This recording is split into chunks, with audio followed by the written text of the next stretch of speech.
And so, a legend is born. Hassan's special forces become known as the drug-crazed assassins. I don't personally believe that they would have been on drugs. Imagine the focus you need. You need to confirm that target. The thing about drugs is it has an effect. It suppresses or depresses or enlightens. What it does is take away your focus. But defeating Nizam al-Mulk is only the beginning. In the future, they will need to use all their fighting skills to defend their community not only against their Muslim enemies, but a new threat from Christian crusaders. Some 50 years later, in the mountains of northern Syria, the Ismaili assassins establish a new base at Masada. They take over a network of castles to protect their growing community. Soon, they see 60,000 strong.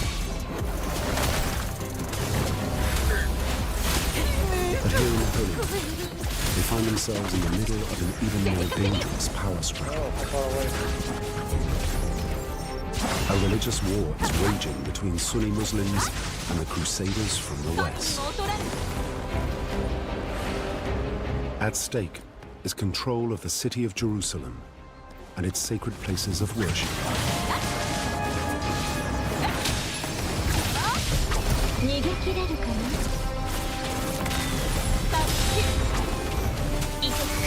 The Grand Master of the Assassins in the Holy Land is Rashid al-Din Sinan, a charismatic leader. He's got a personality not dissimilar to that of Hassan-i-Sabah, the first great Grand Master. Again, hypnotic, also very engaging, erudite, highly intelligent, very intellectual, but also a paranormal feeling about him. He's supernatural, he's more than this world. There is enormous devotion and obedience to him. If he tells one of his followers to go take somebody out to kill them, then they will certainly obey his command.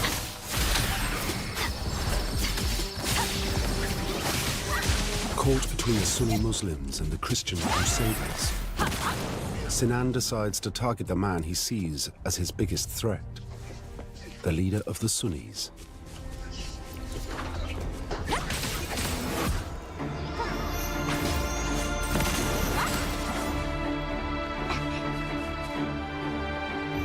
Saladin the Great is the finest warrior of his age.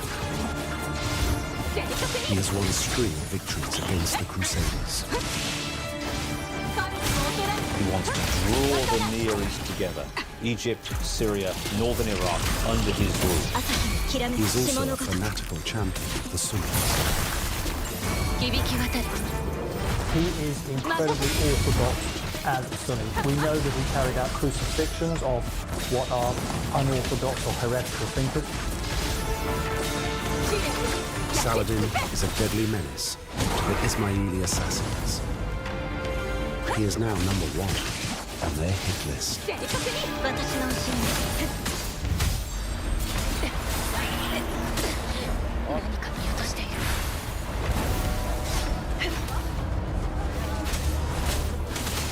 In classic assassin fashion, they begin by gathering information for their mission.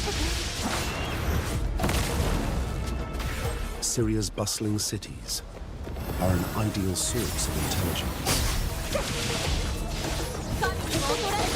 The first thing they would do is to start dispatching missionaries to recruit locals and build up a network, and then this network would bring back information and intelligence on what was happening there.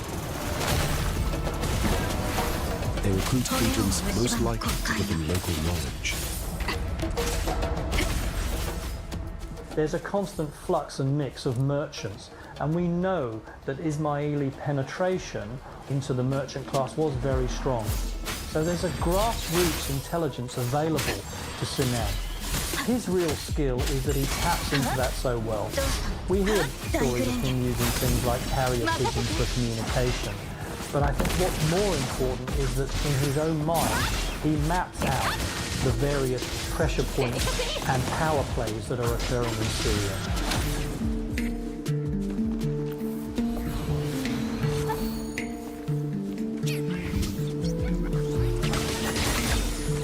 To target a warlord of Saladin's stature, Sinan has to find a way of dealing with his close protection team.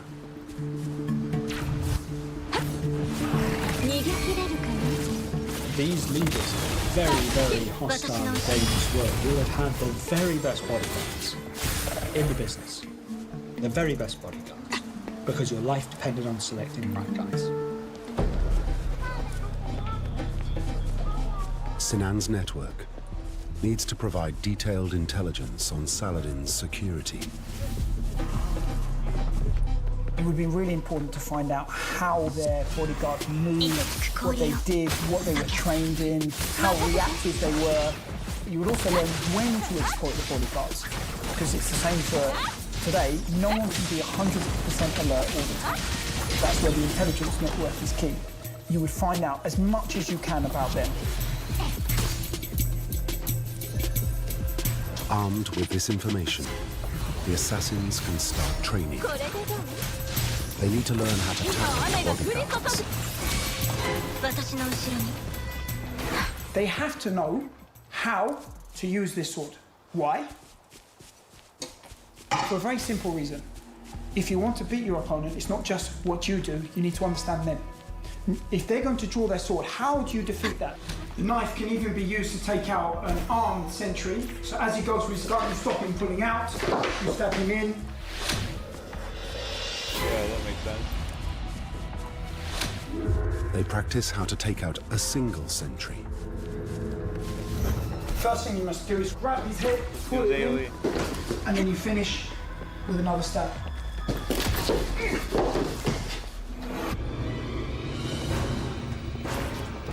Next, how to tackle two bodyguards. The weapon is hidden, and you walk forward in a calm and composed and respectful manner. Pull out, stabbing 2 shots, and 1 more shot to finish.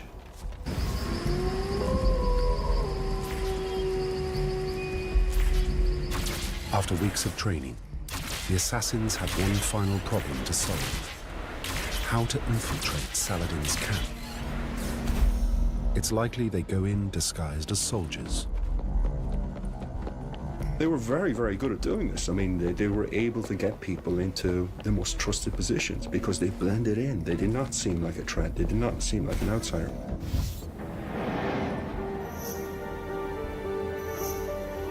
"200 miles north of the Assassin's territory, Saladin is on campaign. He has no reason to fear a personal attack. He is relaxing in his tent on the day chosen for the strike. The assassins make their move.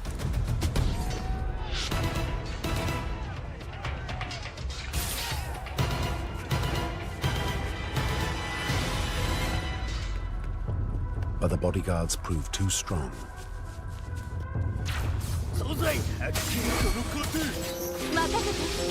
Oh, 머리가 좀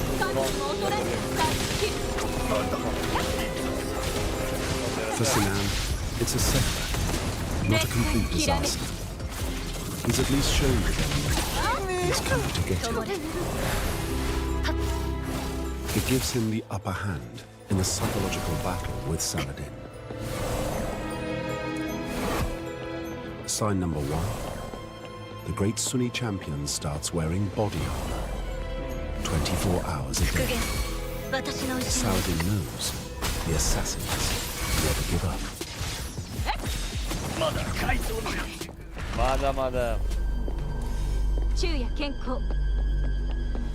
Up in the mountains, Sinan bides his time. His next move is to insert a sleeper cell.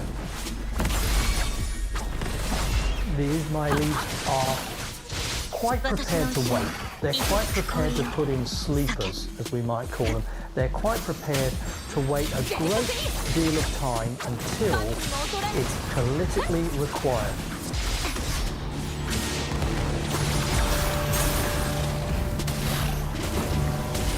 2 years later, Saladin is again on campaign in northern Syria. He's unaware the assassins have secretly inserted an agent within his own bodyguard.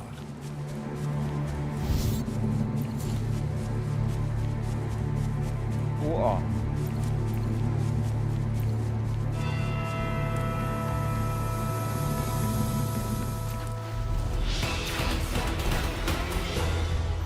Only Saladin's body armor saves him.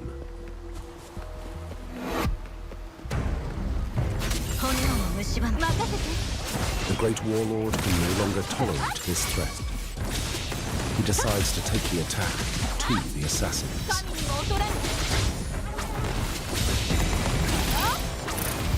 Saladin lays siege to Sinan's castle at Masya.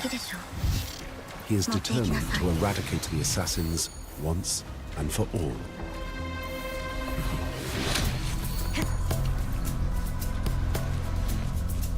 Cut off and surrounded, Sinan is now in real trouble.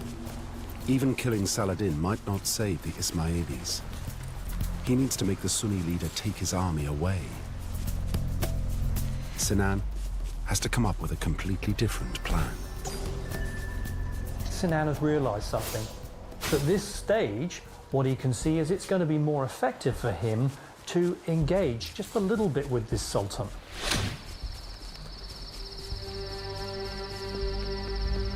Sinan is going to apply psychological pressure. Legend has it that Sinan himself creeps silently into Saladin's camp and leaves him a note with the assassin's calling card, a dagger.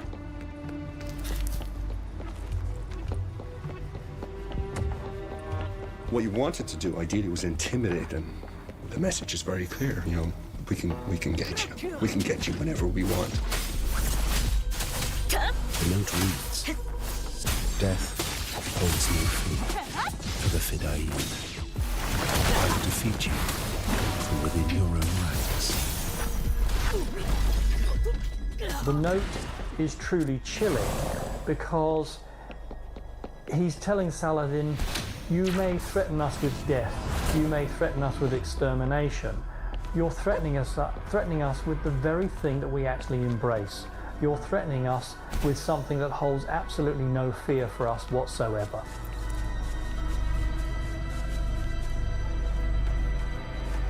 Sinan's scare tactic works. Saladin agrees to open negotiations.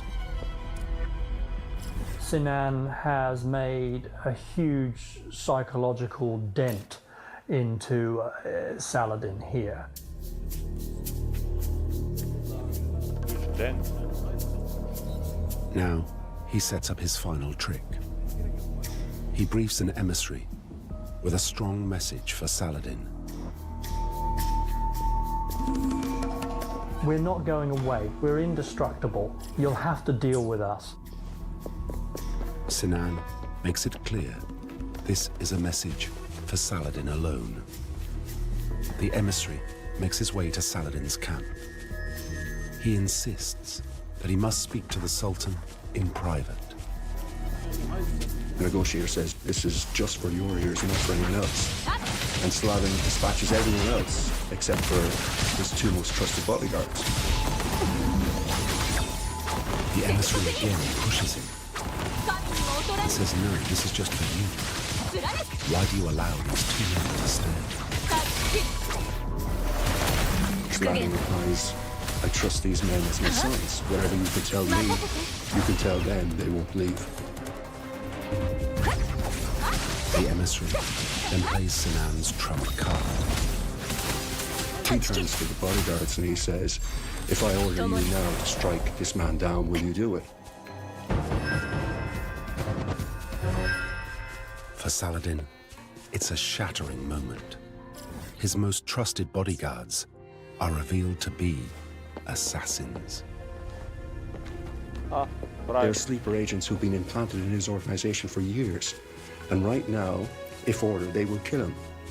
Now, if that doesn't happen, the negotiator's just making a point. We can kill you. You trust these people more than anyone else in your whole entourage, and they are actually the assassins. And if these guys can be the assassins, who else might be the assassins?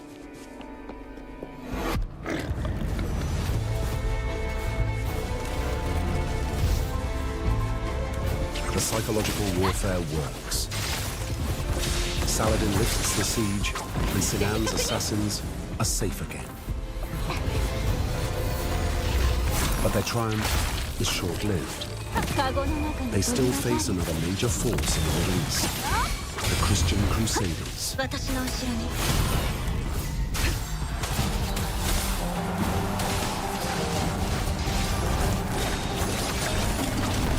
For the next 15 years, the Holy Land is a bloody battleground.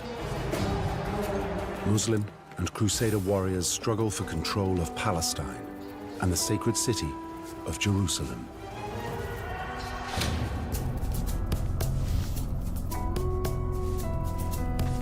Finally, it falls to Saladin and his Sunni forces. 100 miles to the north, the Crusaders still hold the port of Tyre. It is here that a new threat to the assassins is emerging.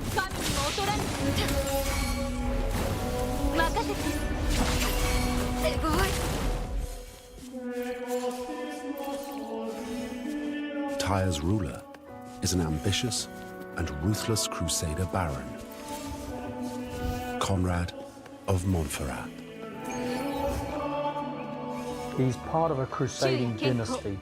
He's there for life, and he's there to expand his land. He is a real problem.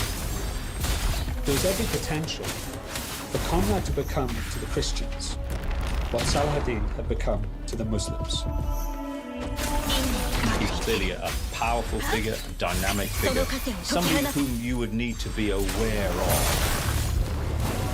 And Conrad has already made enemies of the assassins. There's a story that an assassin's ship arrives at the port of Tyre, and Conrad has the goods confiscated and the crew taken prisoner. And Sinan says, "You should return these things to me and release the people." But twice Conrad says no. Saying no to Sinan is potentially quite dangerous. I think it means that you're part of that.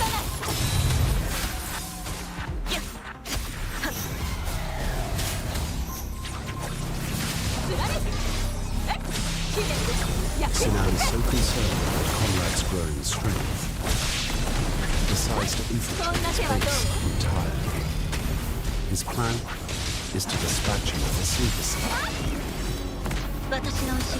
Intelligence agencies today, when they select contractors, look for people they call the grey man.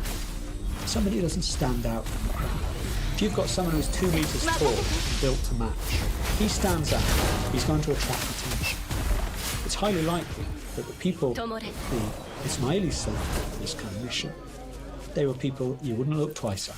In fact, it was very important that they were the kind of people you wouldn't look twice at. Sinan transforms his men into people Conrad will trust. They take on the identity of Christian monks, recent converts to the faith. After centuries of persecution, the assassins know how to live under cover in enemy territory, if necessary, even denying their Shiite faith according to the principle of taqiyya. Taqiyya allows the follower of the faith to deny their faith in order to guarantee their own survival or to obtain an advantage over the unbeliever.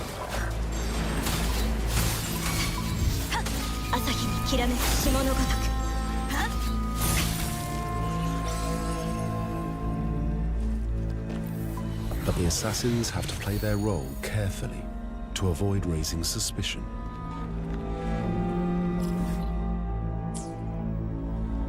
They would need to know the rituals of day-to-day life within that community.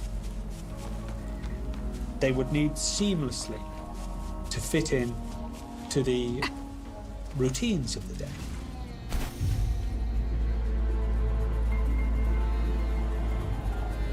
It's a high-risk operation.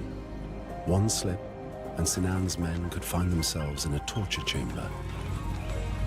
Remember Overwatch? I don't. Eventually, they earn Conrad's trust.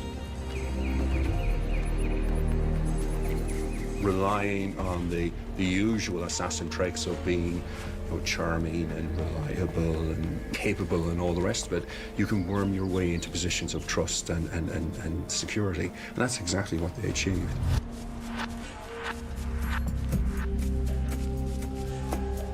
Over the next 6 months, they keep a watchful eye on Conrad.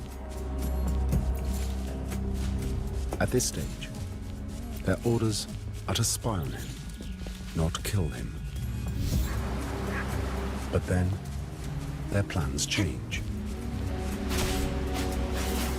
News reaches Tyre that Conrad has been elected the next Crusader king. It will make him the most powerful Christian leader in the region. It's disastrous news for the assassins. Sinan has to act fast. That week, he sends his own messenger to Tyre. It's time to activate his sleepers. Conrad must die.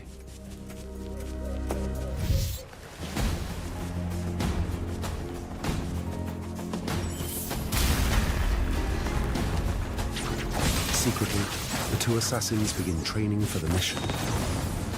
Their weapon is the tried and trusted dagger. But they know they only have one chance. If you're going to kill an opponent, you want to make sure he's dead. You need to confirm the kill. So modern day, if you shoot him, you then shoot him in the head to make sure absolutely he's dead. But with the dagger, what they're going to do is they're going to make sure that they target more than one area.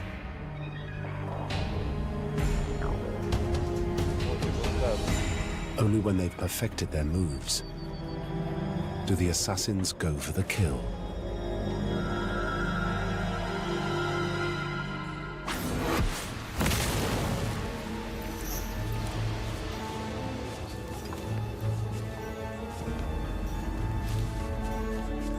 Conrad, the future king of Jerusalem, is waiting to go out to dinner. Look at this field of nothing. While Oh, it's off pretty map, common okay. for medieval chroniclers to always blame women, there has been a suggestion that his wife was taking too long in the bath, and so he left alone.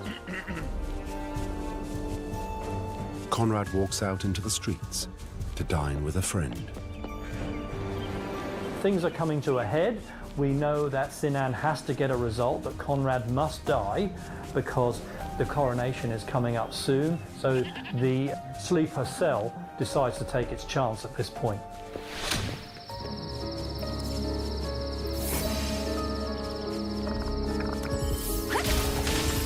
While Conrad's at his friend's house, the assassins take up their positions, ready to catch him on his return. The last moments will be key. You'll be checking to make sure you have absolutely everything and it's working the right way. So for instance, your ropes, you'll be checking you can pull out and cut straight away. They knew just what they were going to do, and that was what their whole life had been geared up to, was that moment.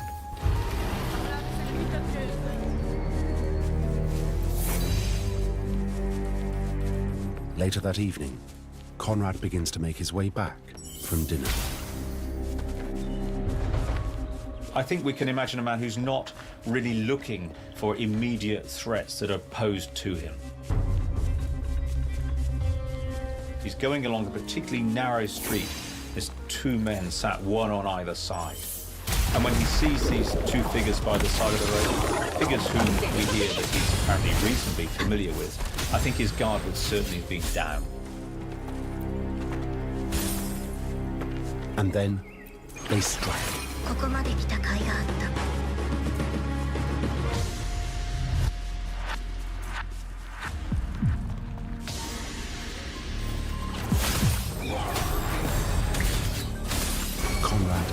of Montferrat is dead. The murder of Conrad of Montferrat represents the most high-profile assassination carried out by the group at the Crusader age. So it really had a powerful impact. It's a story that would have got across Europe and across the Near East as well. It's not long before rumors begin to spread. It's said that one of the assassins was captured and claimed they were working for Conrad's rivals. Some point the finger at the Crusader warlord, Richard the Lionheart. Others say it was Saladin. This was a very convenient guy to kill, and there were a lot of people who benefited from it. But exactly who instigated it, who wanted it, who endorsed it, we don't know. What we do know is that the assassins would not have killed him if they felt it went against their interests. Sinan tells no one the true story.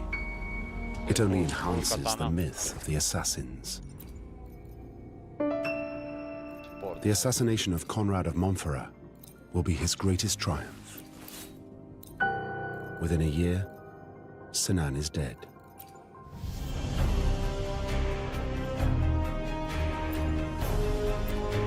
The assassins' exploits in Persia and the Holy Land ensure the survival of the Ismaili faith. This is a community and an idea that survives for nearly 2 centuries against overwhelming odds. After many setbacks, Ismailis continue to thrive around the world. This is the legacy of the assassins, who resisted their most powerful enemies for so long.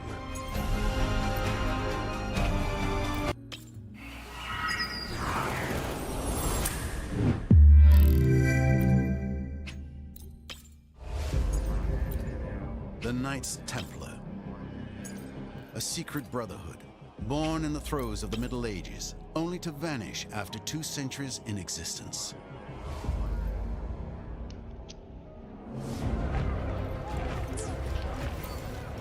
Of these men who left their mark on history, remains the legends that made them famous.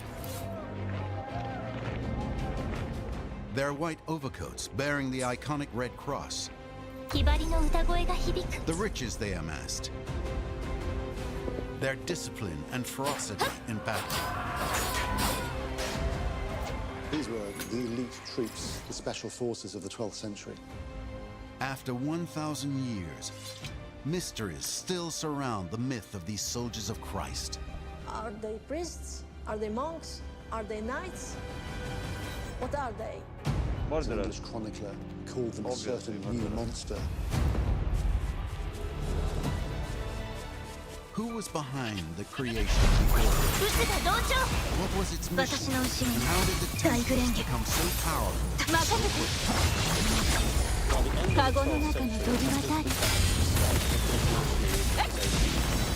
Thanks to experts on the Order of the Temple, along with an investigation where the only written evidence of this period is kept, we discover the birth of a legendary brotherhood, a unique paradox of men simultaneously monk and soldier. It's truly unheard of that there's a military code within a religious rule.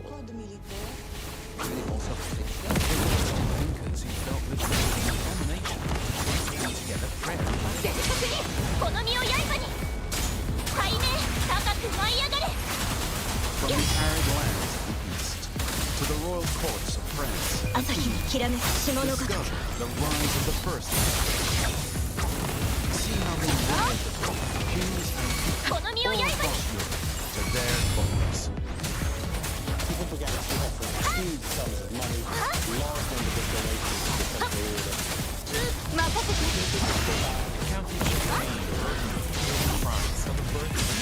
to the Temple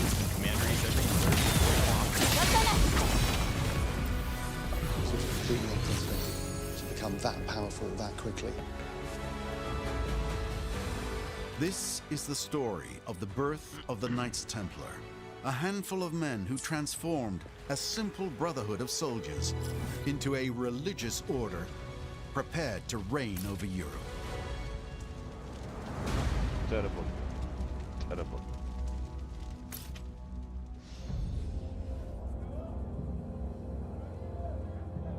Jerusalem. It was here, in the heart of the Middle Ages, that the first Knights Templar emerged.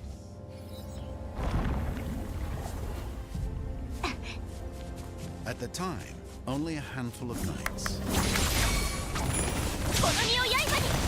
power and trained in combat.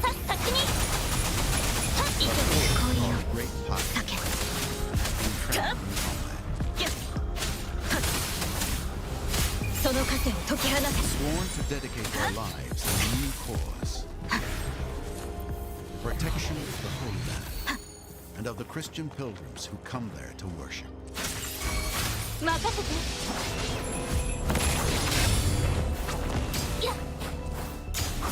understand the origins of their existence, we must go back to the 11th century. At the time, the religious world was divided. In the West, the vast majority of Europe was under the authority of the Christian Church. Islam dominates North Africa, southern Spain, and the Near East, while the Turks threaten the Byzantine Empire and its capital, Constantinople, territory of the Orthodox Church.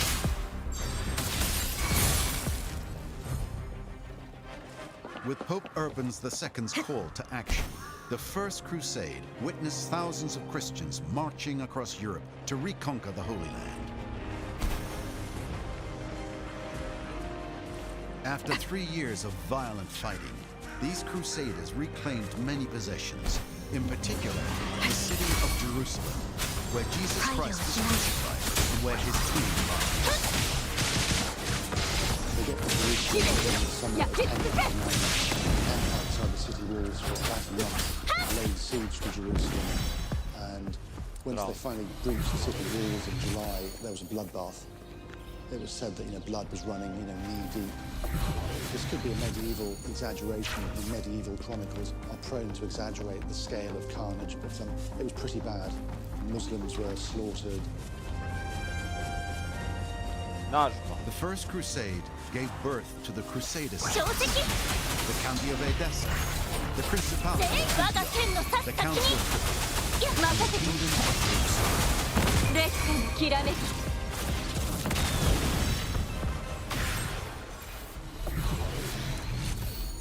The irony was that after this 3-year journey, tens of thousands of people roamed various cities, a lot of them went back to Europe after that.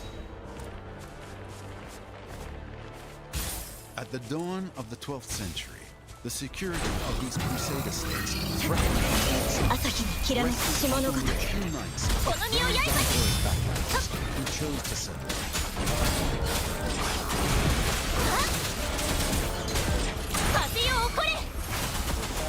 States who remain in the East after the First Crusade is to try to turn their fairly small territorial gains into permanent territories that can last in the long term. From a military perspective, they have enemies in Damascus who can raise armies in several and in Aleppo, got a larger army, and also patronage Egypt, which can raise rapidly advanced. Now, given that the Crusader states, at least in the early years, can't put together more than a few hundred knights with a large contingent of infantry, that's a very serious challenge.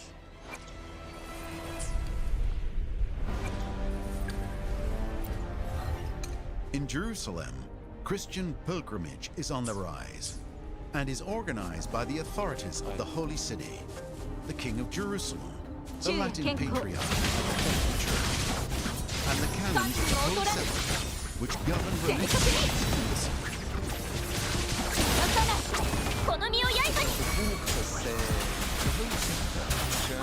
Located at the site of both the crucifixion and the burial site. My God, it's It's a fucking church cold, that bro. attracted Christian veneration early on. Jeffrey. and therefore it's the Holy Sepulchre which happens to be the main church of Jerusalem. And therefore it's around the Holy Sepulchre, the Patriarch and the canons, that the Church of the East is really structured.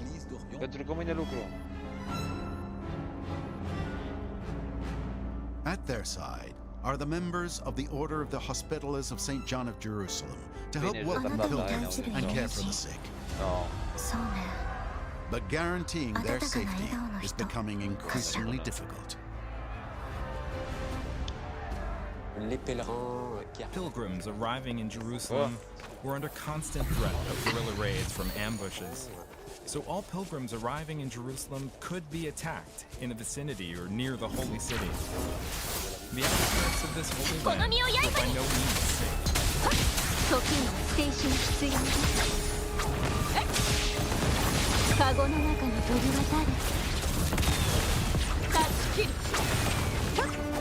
At the time, the Knights Templar didn't yet exist. The soldiers charged with the safety of the pilgrims were called the Milites Sancti Sepulchri, the Knights of the Holy City. It's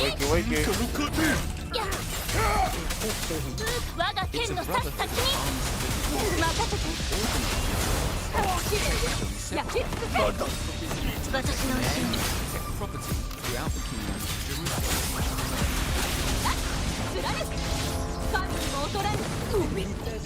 The Milites Sancti Sepulchri are neither part of the canonical order of the Holy Sepulchre, nor of the Hospitaller Order of St. John of Jerusalem. It could be said that the Milites Sancti Sepulchri, who are committed to protecting pilgrims, to protecting canons, to defending, if need be, those areas which may be insecure, are in a kind of dual dependence. They are dependent on the canons, who direct their spiritual life, and they are dependent on the Hospitallers of St. John of Jerusalem, who maintain and nourish them.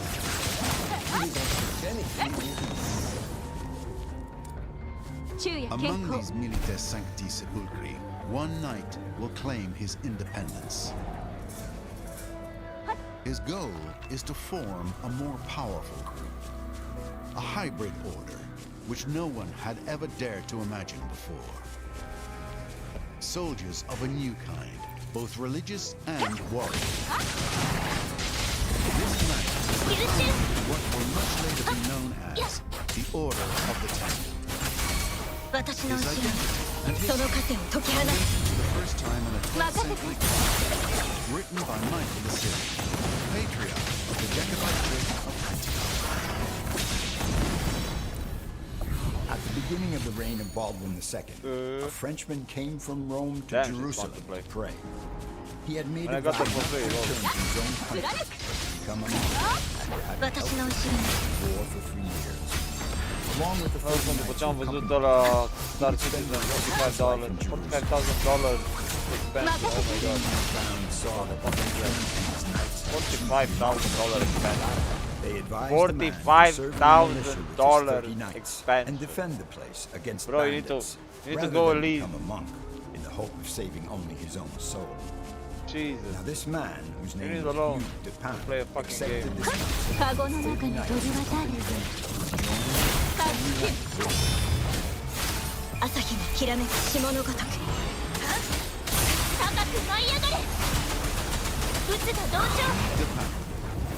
Born in the Champagne region around 1070, in a small village that he's named after, located 12 kilometers from the city of Wuan. He's a knight in the service of Count Yuan. With his suzerain, I'm coming to you. Spent 3 years in the Holy Land at the beginning of the 12th century. Not very nice. Hugh de Pin led a family. He had a wife and children. And then in 1114, touched by deep piety that must have inhabited him for a long time, he went back to Changli. This time he left with the idea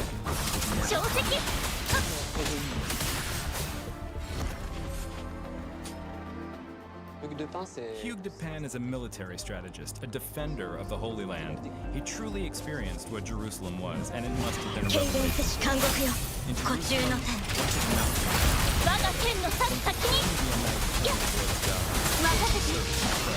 so this idea must have germinated when he arrived in Jerusalem.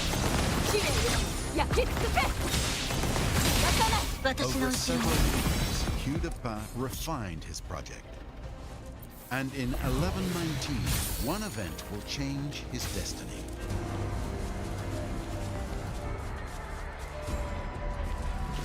On June the 28th, 1119, Muslims of the city of Aleppo attacked the Principality of Antioch. The intensity of the fight will be of such violence that the event will be baptized in Latin. Agere Sanctis, the Battle of the Great. It is Baldwin II, the new king of Jerusalem, who will come in person to repel the invaders. This battle reinforced the sovereign's belief that the threat to the Crusader states was becoming too great.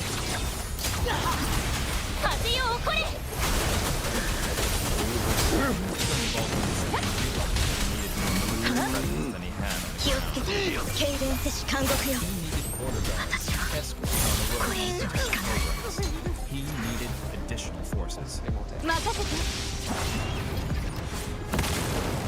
It was on January the 16th, 1120, in the small city of Nablus, north of Jerusalem, that a council was to take place that would change the course of history. Assembled around the king of Jerusalem, Baldwin II and the patriarch Gourmand de Piquigny, the council brought together the main clergymen and nobles of the kingdom.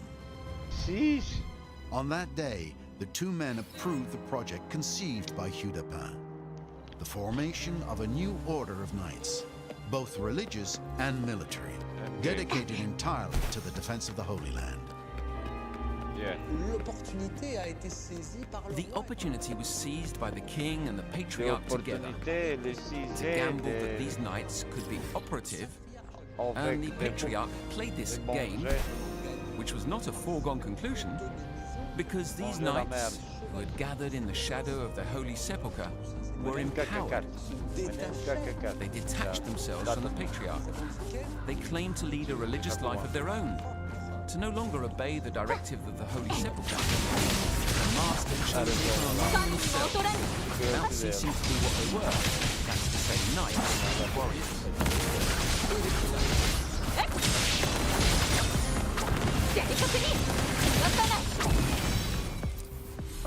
It is King Baldwin II himself who will offer the members of this new order of chivalry a place to settle. This place is mentioned in another manuscript, written by William of Tyre, known for being the first historian of the Crusades. Over the course of the same year, some noble knights devoted themselves to the service of Christ and professed to live forever in chastity, obedience, and poverty. As they had neither church nor fixed residence, the king granted them accommodations in his palace, which was located near the temple of the Lord.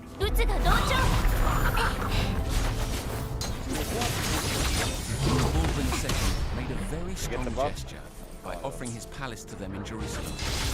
Baldwin's palace was south of the Esplanade of the mosque, south of the Temple Mount. It extended into the area of Al-Aqsa Mosque, the former palace of King Solomon. And so Hugh de Pan and his associates somehow took on the name by association, by calling themselves the poor fellow soldiers of Christ and of the Temple of Solomon. Poor fellow soldiers of Christ and of the Temple of Solomon. Later, this name will be shortened, and the group will become one of the most significant orders in all history. The Order of the Temple. I am. Faced with the ongoing conflicts in the Holy Land, the members of this new brotherhood must now find a way to grow.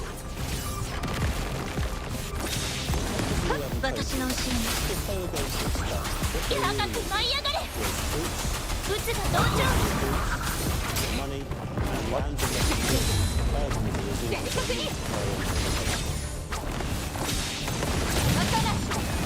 Yuan decides to return to Europe to embark on a vast recruitment and fundraising operation.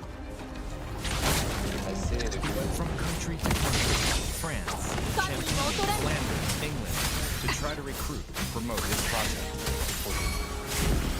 As an agent seeking Crusaders for the King of Jerusalem, he went into all the major courts of Western Europe.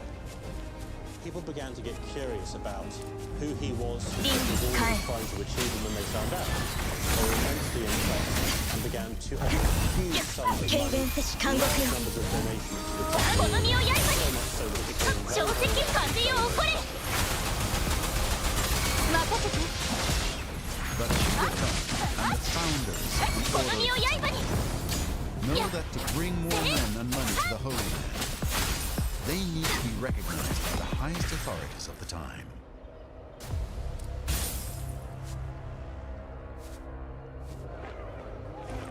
At the beginning, people were asking questions like, are they priests? Are they monks? Are they nuns? What are they? Because a priest and monk is not here, but they are fighters. There were Christians who considered it an abomination to watch the fight and combat under the same religious order.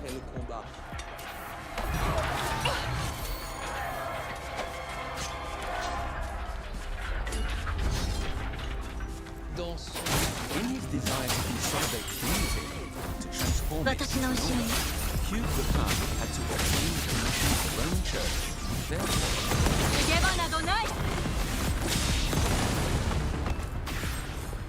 To obtain the Pope's approval, Hugh de Pau will use his connections in a region close to his birthplace, Burgundy. His first wife, Emily de Gouvernet, is a relative of the nearby, and which we also find another man in ascendancy in the Christian Church and recognized throughout Europe, Bernard de Fonte, later become Bernard de Clairvaux, and after he is canonized, Saint Bernard. Saint Bernard entered the Order of Citeaux. In 1115, he founded a new abbey, the Abbey of Clairvaux. He also came from chivalry in the border of Burgundy and Champagne, so he had all the characteristics of a man of combat, with a great strength of conviction, a very great orator, eager to lead an ascetic life, a rigorous life in the Order of Citeaux, which was really the figurehead of the church at the beginning of the 12th century. Already in 1129, a considerable figure in the church, a sort of moral figure of the Kingdom of France. Both for the clergy Not only to continue to fester Jerusalem, but he also wanted to reform Western European life. For over 100 years, even before the First Crusade, one of the biggest problems facing the Catholic Church as a whole was to reform Western knighthood.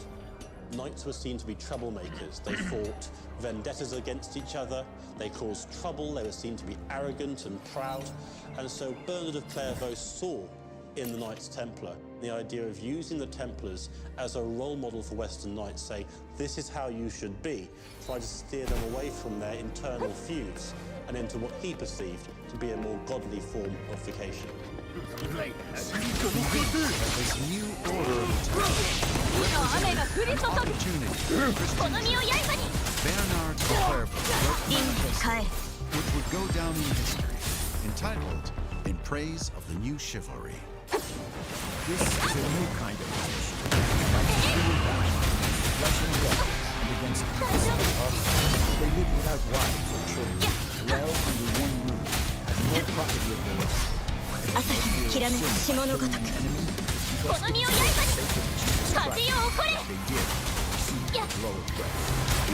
more gentle than lions, fiercer than lions. So much so, not know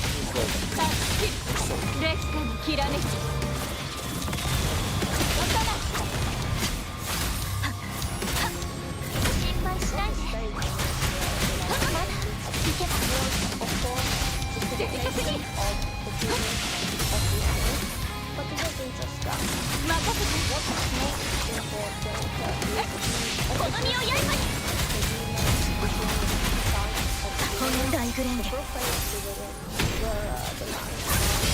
rates or safety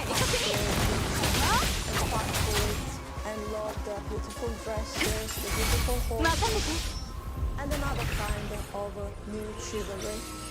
This new chivalry was impersonated by the Templar Knights. That really don't care about richness, individual richness, of course, and they put their lives and all they have in support of Jerusalem, the Holy Land, and Christianity in the end. What?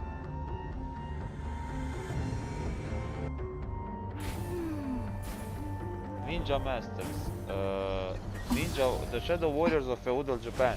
This is a documentary that Ubisoft could really look into it. Let's hear about it.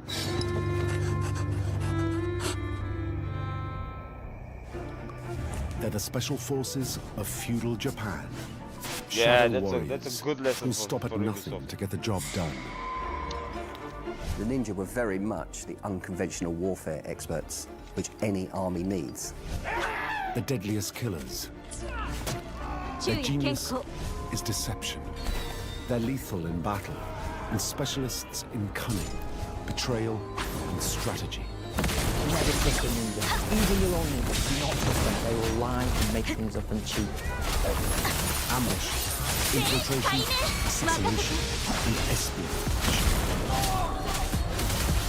Their techniques are timeless. You live on in the methods of today's special forces. Speed, aggression, and surprise, the way they move with silence and stealth and in small teams, is still very much the same. Now they're facing the greatest fight in their history. At stake is their very existence, and they'll need everything they've got to survive. This is the incredible story of the ninjas of Yuan and their extraordinary rise to become an indispensable part of the Japanese military machine.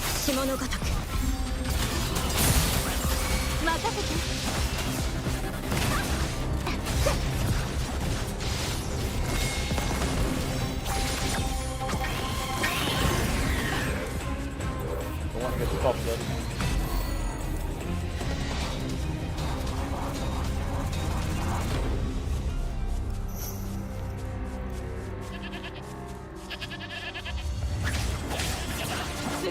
It's 1562, and Japan is in the grip of a civil war that's lasted over 100 years. Warlords and their militias roam the countryside in a rampage of destruction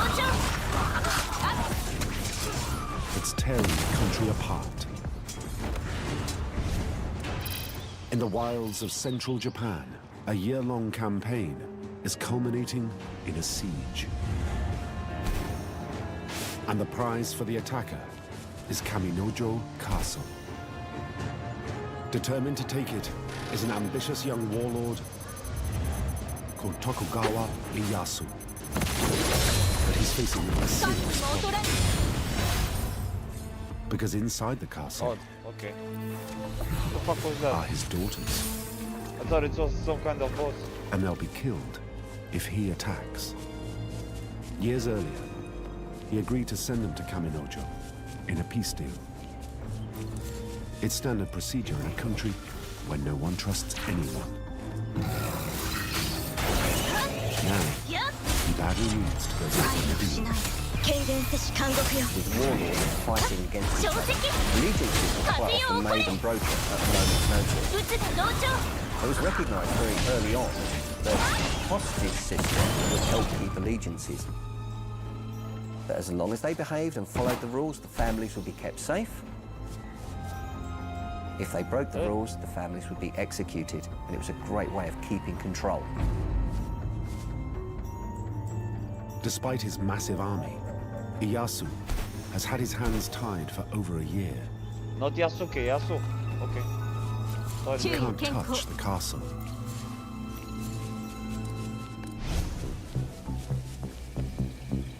But Ieyasu is smart, and he's contacted a uniquely gifted fighter. A specialist called Hattori Hanzo.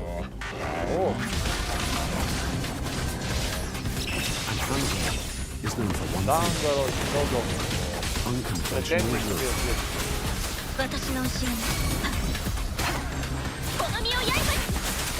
Hattori Hanzo is the leader of the finest special forces in the Japanese world. They are experts at a secret martial art.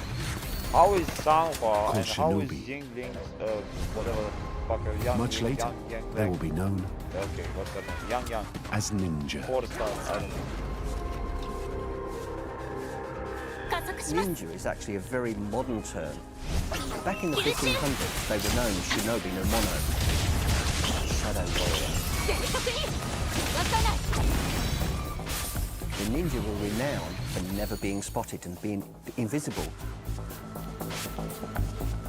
and having magic powers. The Shinobi warrior of the 1500s is so skilled, he is regarded almost as a supernatural being. But just like today's special forces, he's developed a unique set of tactics to solve problems on the battlefield conventional troops can't.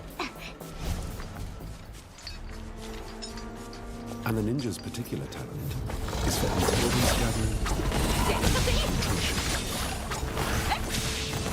The samurai army need spies and need commandos.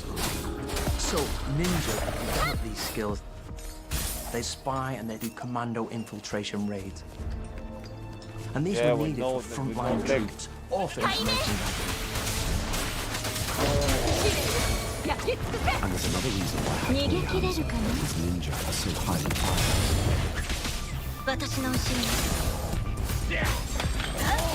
Japanese armies are run by an officer class of samurai. At the heart of their combat training is a strict code of gentlemanly honor.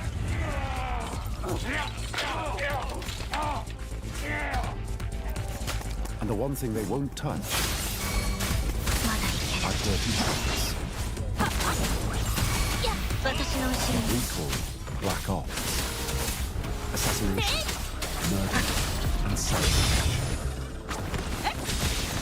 The ninja were very much the unconventional warfare experts, which any army needs.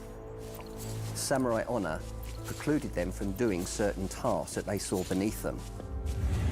The ninja didn't follow the same code of honor and were able to effectively achieve what the samurai could not. Hanzo and his ninja are the best in the business. He even has a track record in one particular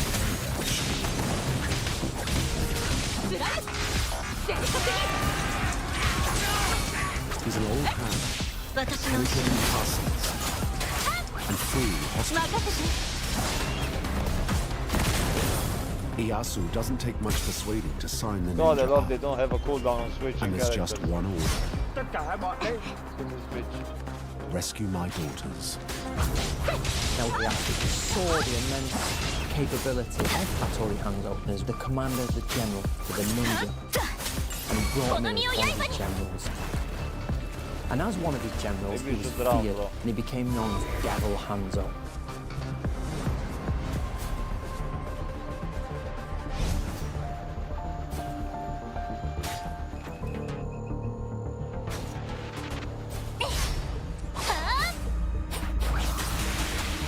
Hattori Hanzo now starts an intelligence gathering operation that will decide strategy. To do that, he'll draw to the full on his shinobi skills. But the mission and his options are familiar to operatives Perks of everywhere. being tall. Tactics Yeah, but delayed that are death. routine today were pioneered by the Shadow Warriors 500 years ago. The ninjas have developed a series of tactics that are almost universal, and they haven't really evolved or changed much. There's little marginal improvements here and there, and technology comes into it in different weapon systems. the essential elements are still very much the same. Speed, aggression and surprise. The way they move with silence and stealth and in small teams, it's still very much the same.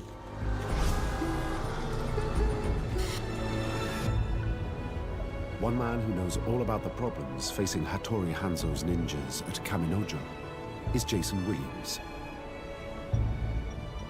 Now living in Japan, he fought for 5 years in Iraq and Afghanistan with the SAS. And that presented intelligence-gathering challenges that are very familiar to Hattori Hanzo.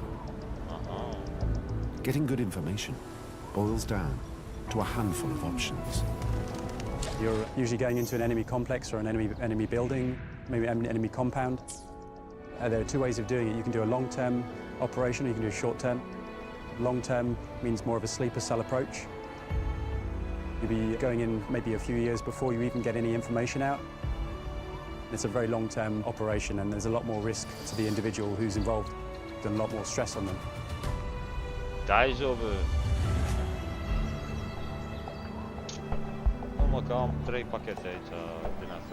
the time he's approached by Ieyasu, Hanzo has already put in a sleeper cell of ninjas who have been undercover, posing as civilians living near the castle. It's a classic shinobi tactic. When hostilities start hotting up, the Lord of Kaminojo starts hiring local men, not realizing who they are. And the ninja sleeper cell walks right into the castle unopposed. When their lord would start to invade, the ninja would get hired into his retinue. This meant that the ninja was on the inside of the enemy. As well as using his spies on the inside, just like special forces today, Hanzo sends commandos on a reconnaissance mission to assess the target's defenses. You set up what we call a CTR, close target recce. You get as much information about the complex and around that area as possible. And then once you've done that, you can either go inside or you can withdraw. History Hit is an award-winning streaming platform built by history fans for history fans. Enjoy our rich library of documentaries covering key events and locations of the medieval period. History Hit's medieval offering features leading historians such as Dan Jones, Eleanor Yanega and Kat Jarman. Not only that, but we've a rich library of audio documentaries covering every period of history through our network of podcasts. Sign up now for a free trial, and Chronicle fans get 50% off their first 3 months. Just be sure to use the code CHRONICLE at checkout. Now that Hanzo has twin sources of information about the target, he can build his strategy. He decides to climb the walls of the castle alone, while his commando support will wait for a signal.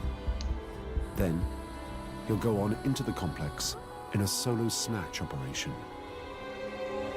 As soon as the princesses are safe, the sleeper agents on the inside will signal for the attack to start. With forces on the inside and outside, it will be a pincer operation. And Hanzo is ready to go.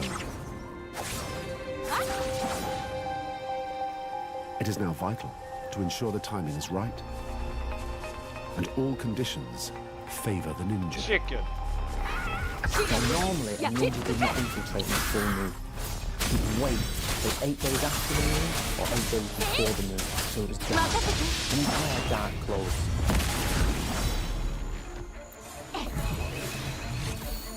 I require a chicken.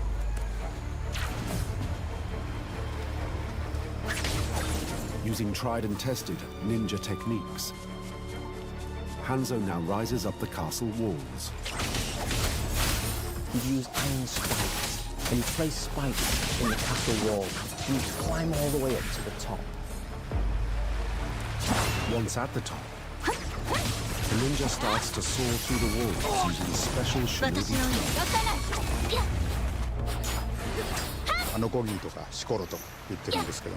This is a type of saw called a shiko. It was used for making larger holes in clay or wooden walls. Usually so a ninja could climb through In ancient Japan, it was standard kit for breaking. And then on the inside of the blade, they'd have a crisscross of bamboo. You cut out a section, you put it inside. But scaling walls in total silence and secrecy is the easy part. Hanzo must now move unseen through a castle full of soldiers waiting for him.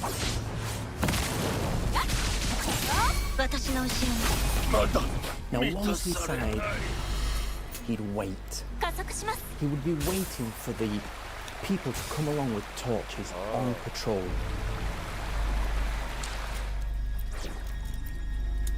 Hanzo's ninja skills allow him to elude detection completely. But he can't afford to relax. He knows the enemy will have prepared for him. He has to be careful because their dark patrol comes past. These are the people without torches. They would be looking for ninjas.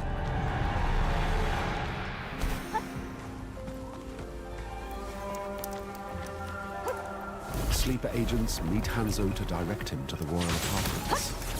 After that, he's on his own.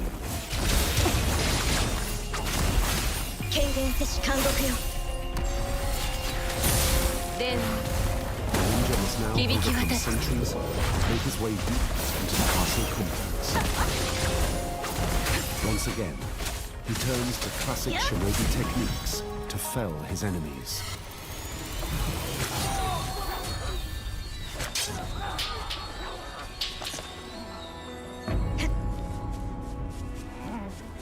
With the guards dispatched, Hanzo must seize the hostages. As planned, the ninja double agents signal to Hanzo's commandos and Iyasu's samurai by starting fires on the inside of the castle.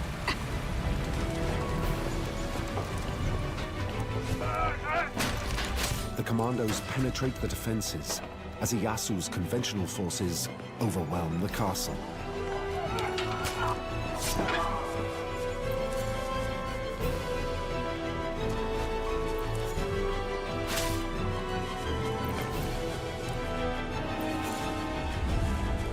The hostages are smuggled out in the mayhem.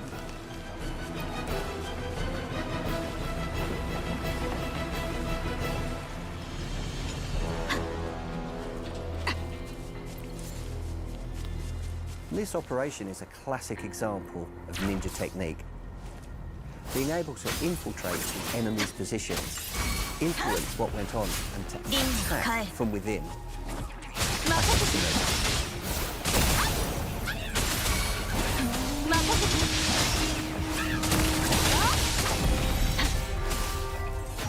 Hanzo's success not only confirms his reputation, but that of his fearsome crew, now acknowledged as the region with the best ninja in Japan.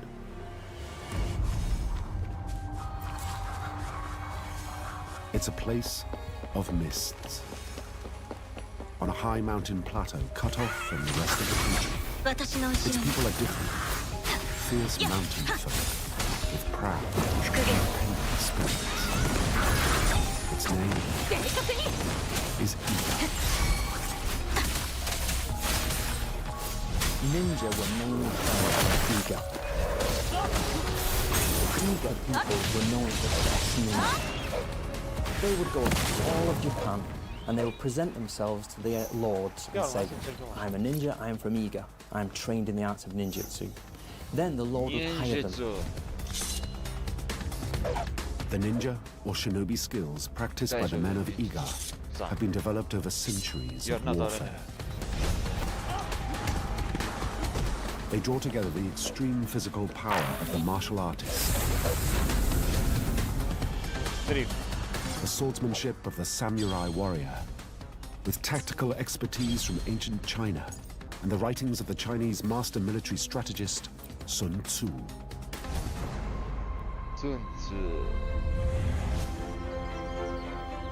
And it's in the rural hinterlands and highland villages where shinobi is perfected.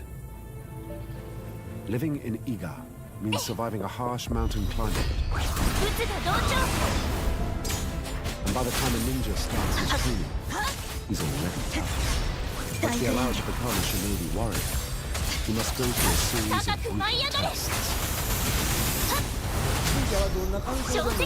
The ninja needed to survive in a huge variety of environments, whether on operations or intelligence calls. And they trained for that by enduring exposure and low temperatures at high altitude. Like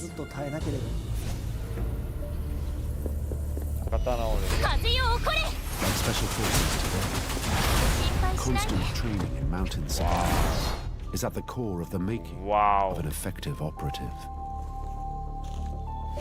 All the soldiers have to go through a process which would involve testing their individual fitness in long isolated marches in mountainous terrain.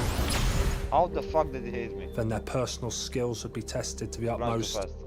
They'd be isolated in a combat survival environment where they'd be exposed in the wilderness with minimum supplies. As part of his training, the ninja must learn to live off the land, running death.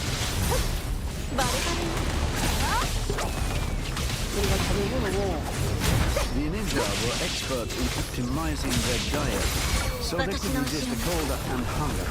They developed a special ration, and just one would keep them going for up to 3 days. A lot of the ninja's art is really about survival and endurance.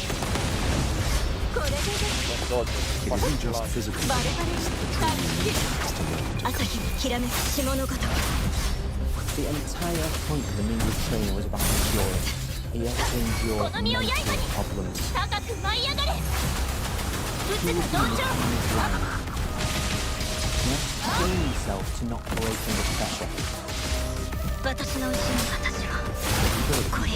Mostly worship nature spirits and follow Shintoism, a religious practice focused on the natural world. For an undercover ninja, becoming one with nature is a perfect training for blending in with the environment. He started with a fucking storm. A ninja is a specialist of blending with the surrounding. Is the ultimate expression of what Shintoism. It's about achieving utmost harmony with the environment.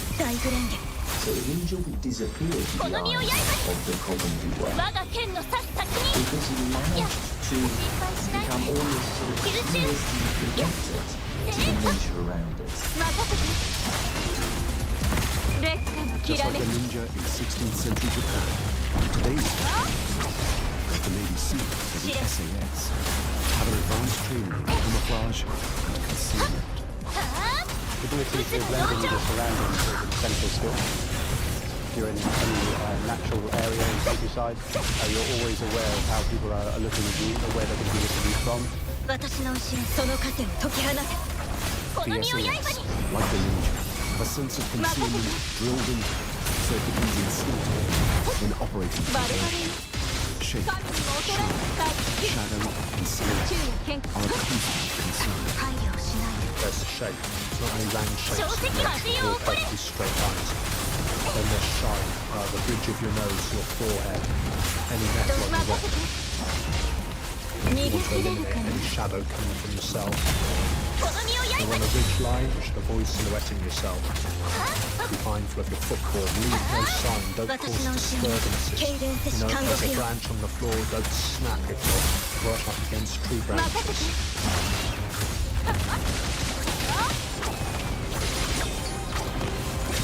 Over several centuries, the ninja rise to become an indispensable part of the Japanese military as intelligence gatherers and operational agents. Like the best security and special forces of the modern era, they are never satisfied, constantly upping their game and devising new strategies and techniques to gain advantage.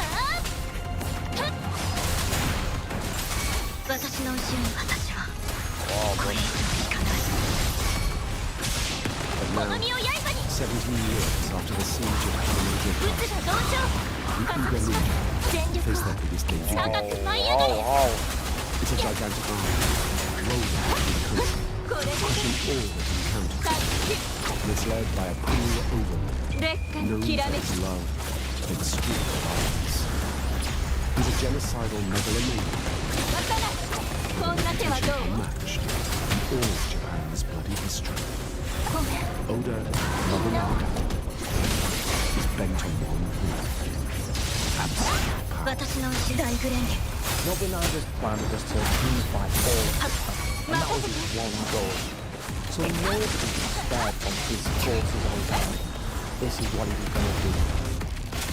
Oda Nobunaga is single-minded, cold, calculating, and disciplined, and he crushes all resistance with consciousness.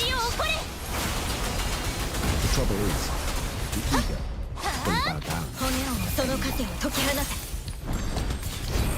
In the late 1500s, the ninjas had serious problems. Nobunaga was complete and total obedience, and they refused to give it.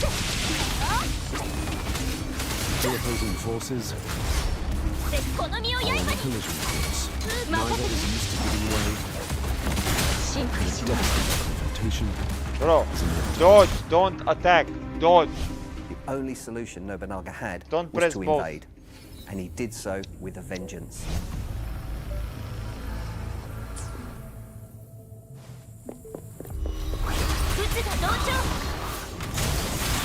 To tame the ninjas of Iga, Nobunaga sends in his toughest samurai. Crack troops, Bro, hardened target decades it, of target bloodletting. it. The orders are to I need to spare do this no without one. the healer, fuck's sake. But he makes one fatal error. He appoints a general who is completely unsuited to the job. That general is his son, Nobukatsu. Nobukatsu has no experience. Not just that, he's impetuous and undisciplined. It's about the worst combination of qualities a military leader can have. He makes a hit. One of the worst is to underestimate his order.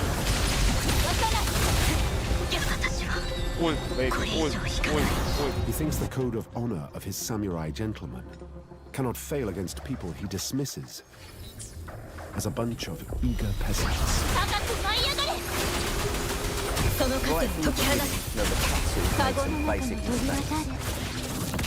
He utilised warfare and a samurai mentality. He didn't recognise that you needed special forces. Okay, I was far away from that fucking Without intelligence from ninjas, Nobukatsu charges blindly into enemy territory. From that, three fatal flaws in his strategy emerge. He didn't prepare for it. He didn't get the lay of the land. And he chose a direct route without doing any reconnaissance.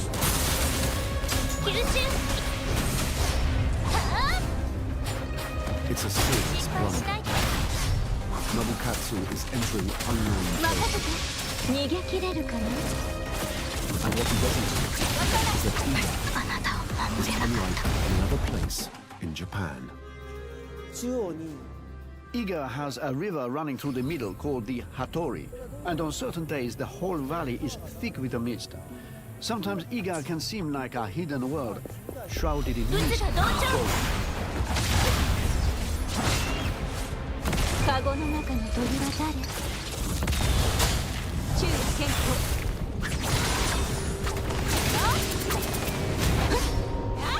Nobukatsu's samurai now enter narrow gorges with no idea what's needed. Bro, what the fuck is going on, bro? Apăs pe toți morții, mă, din gură. Suddenly, in front of them, is the last person Nobukatsu and his troops want to see. It's Hattori, the devil, and Te-am văzut când ai dat-o în mort.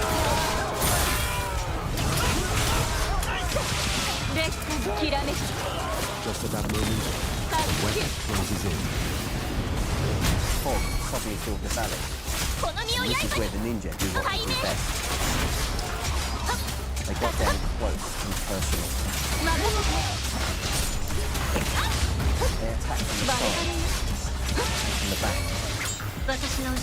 infiltrating the ranks of the samurai, causing chaos. So much chaos, in fact, the samurai began cutting each other down, not knowing who the enemy was. It's an ambush. It's textbook ninja. Drawing the samurai into unfamiliar terrain, destroying them with tactics they're completely unprepared for.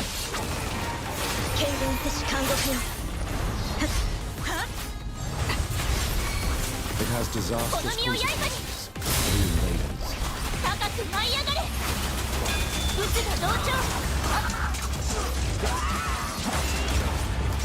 Nobukatsu's bodyguards are cut to pieces.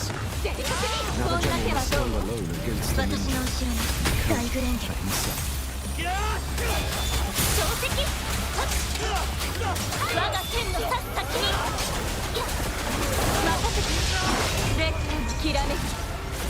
In that chaos, Nobukatsu made a run for it.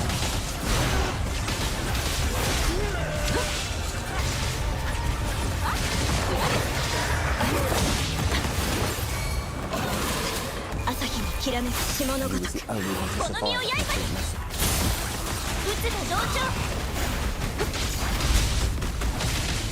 The defeat sends shockwaves through the country. The almost total annihilation of Nobunaga's finest samurai goes down as one of the greatest triumphs. But it will also unleash forces that will test the North as never before.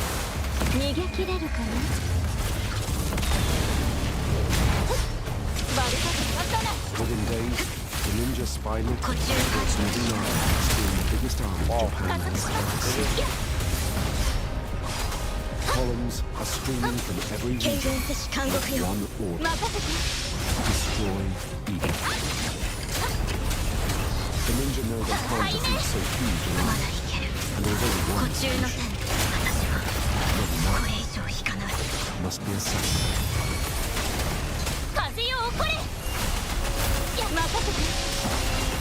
There's only one true warrior who can do the job. Born to be a powerful ninja clan, the ninja Ishikawa Goemon has every reason to want to kill Nobunaga personally.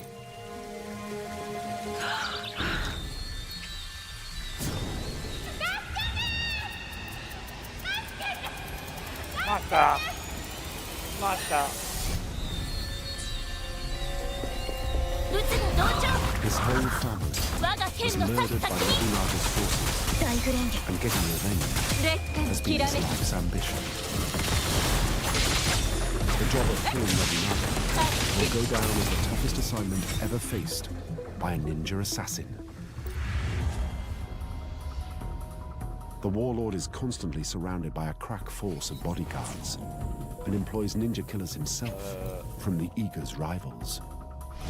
He has a highly skilled network of spies adept at infiltrating and extracting information throughout Japan. Nobunaga knows that the Iga are almost certainly plotting to kill him, and he's convinced he's ready for them. But the Iga spy network manages to secure some crucial information. The only time Nobunaga lets his guard down is when he's in his heavily fortified castle. Goemon's only chance is to infiltrate the castle and, using double agents on the inside, assassinate the warlord himself in the royal apartments. Damn, what time to live in. Holy shit. Ninja Black Ops techniques are at the height of development, and their armory boasts a massive array of weapons and technology unmatched anywhere. Now has evidence. Years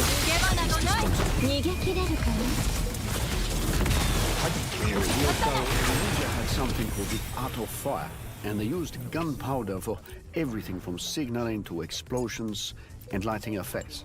And they were masters at vanishing behind smoke screens. But Goemon knows that Nobunaga is fully aware of the ninja's special to kill the overlord is good for survival. And he decides to use poison. But it has to be done in a truly warring way. There's different ways to use poison. You can either go in the house of someone's guest and you can poison the people there. One manual tells us to use strychnine, and they would mix it with cakes and they would give it to people that way. Goemon knows poisoned cakes from the field. Nobunaga keeps a retinue of food monsters precisely to protect him from this threat. The ninja needs something more. Well poisoning. They take the poisonous part of pufferfish and they mix it with excrement or lead and arsenic. And they would drop this into the enemy's well. Once again, Nobunaga's teeth would detect poisoned water well before it reached the villain's lips. Goemon realizes he must deliver the toxin to Nobunaga personally, and he'll only get one shot.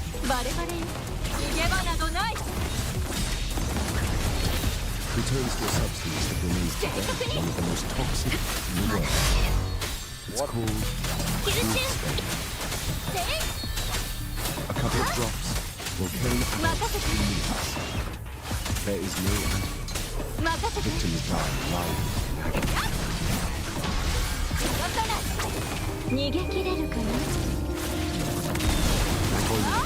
His craft his method of delivery. But he only has the tool and material to remove the mountain. The ninja are masters of everyday items and weapons. One of the things that the ninja is very good at is adaptation, and using anything at their disposal as a weapon. Now the word weapon can tend to get people quite narrow-minded, but the ninja thought of weapons as more as tools. That allows them to be very adaptable and very flexible. Ninjas were recruited from relatively low-income population. They were accustomed to use very basic tools like agricultural activities. The missing weapon, for example, tools that you would find in the garden, something like that. A traditional sickle in the hands of a ninja has multiple uses in a combat situation. This is called a kasarigama. Damn, that guy's annoying. Eager farmers cut hay with it, but the ninja used it as a weapon in two ways. First, the ninja would throw the iron weight at the end of the chain so it wrapped around the legs of the enemy. When he fell, the ninja would attack him with a blade.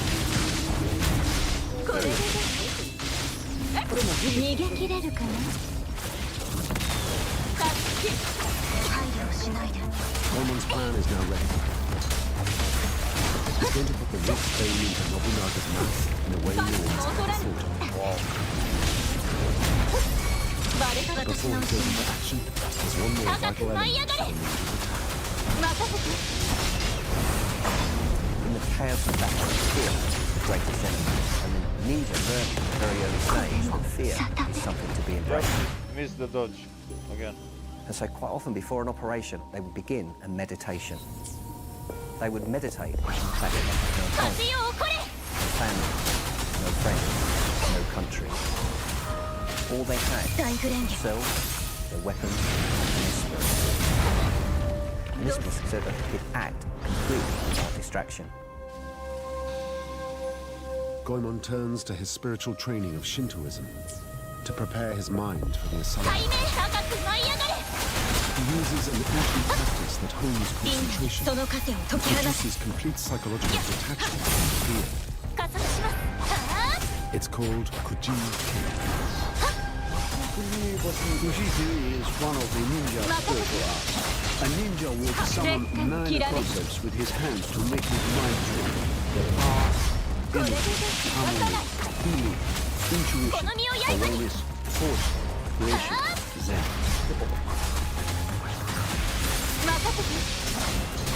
Goemon submitted himself utterly to the protection of his spiritual guides. His mind is in peak readiness. Now, he must go in.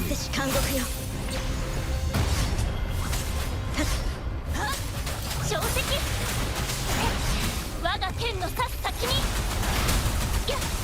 In classic style, Gorman makes himself virtually invisible. As he closes in on Nobunaga's apartments.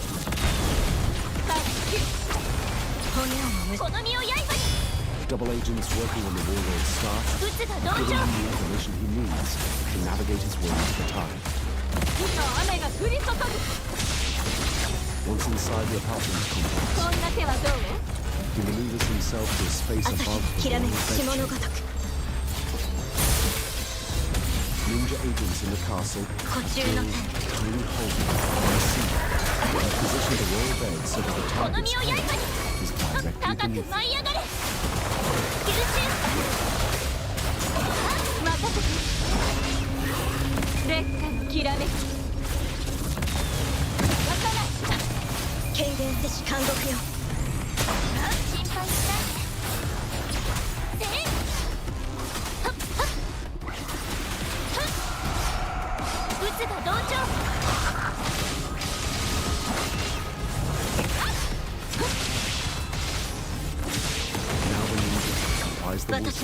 the string.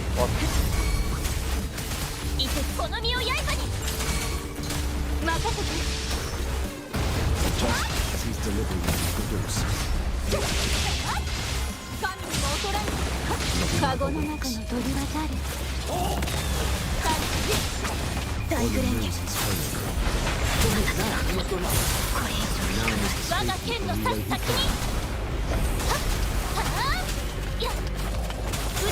When a ninja wanted to escape to do a few things, normally they would have caltrops. Now caltrops are small balls of iron with spikes moving out, and he'd position these in certain places where he knew the enemy was chasing. So those pursuers would stand on to falling over. Gorman has saved his pursuers, but he's still not safe. If the samurai bodyguards catch up with him, he's dead. Now he has to reach for another tool in the ninja system. It's time for the shuriken. Ninja would use shuriken techniques when they were on the run from the enemy. They secretly held and used in an extreme situation. They look at an enemy like this.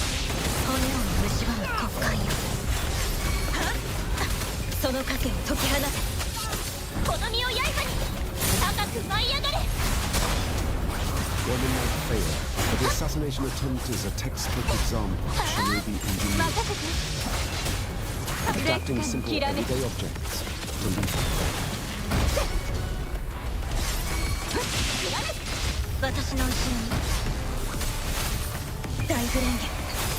Nobunaga now goes on the warpath against the ninjas of Iga with violent determination. He takes personal command of his massive army and launches it against the whole region. Unlike his son Nobukatsu, he uses ninjas who are Hanzo's deadliest rivals. He gives only one order.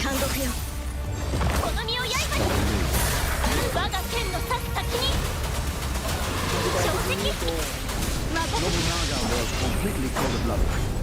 He ordered his soldiers to kill everyone he women, children, or monks. They were all slaughtered, regardless. The killing made Iga ninjas scatter across Japan.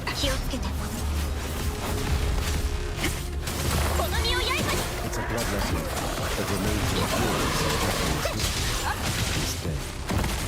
Nothing is left of the Iga villages. Nobunaga destroyed their homes, destroyed their families. This made them drop in social class. They had been displaced. This changed the history of the Iga people forever. The once proud ninjas of Iga are now scattered in flight, while Nobunaga's troops scour the complete land. All looks lost with no land, no status. All they can do is hope to scrape a living as peasants in some other region.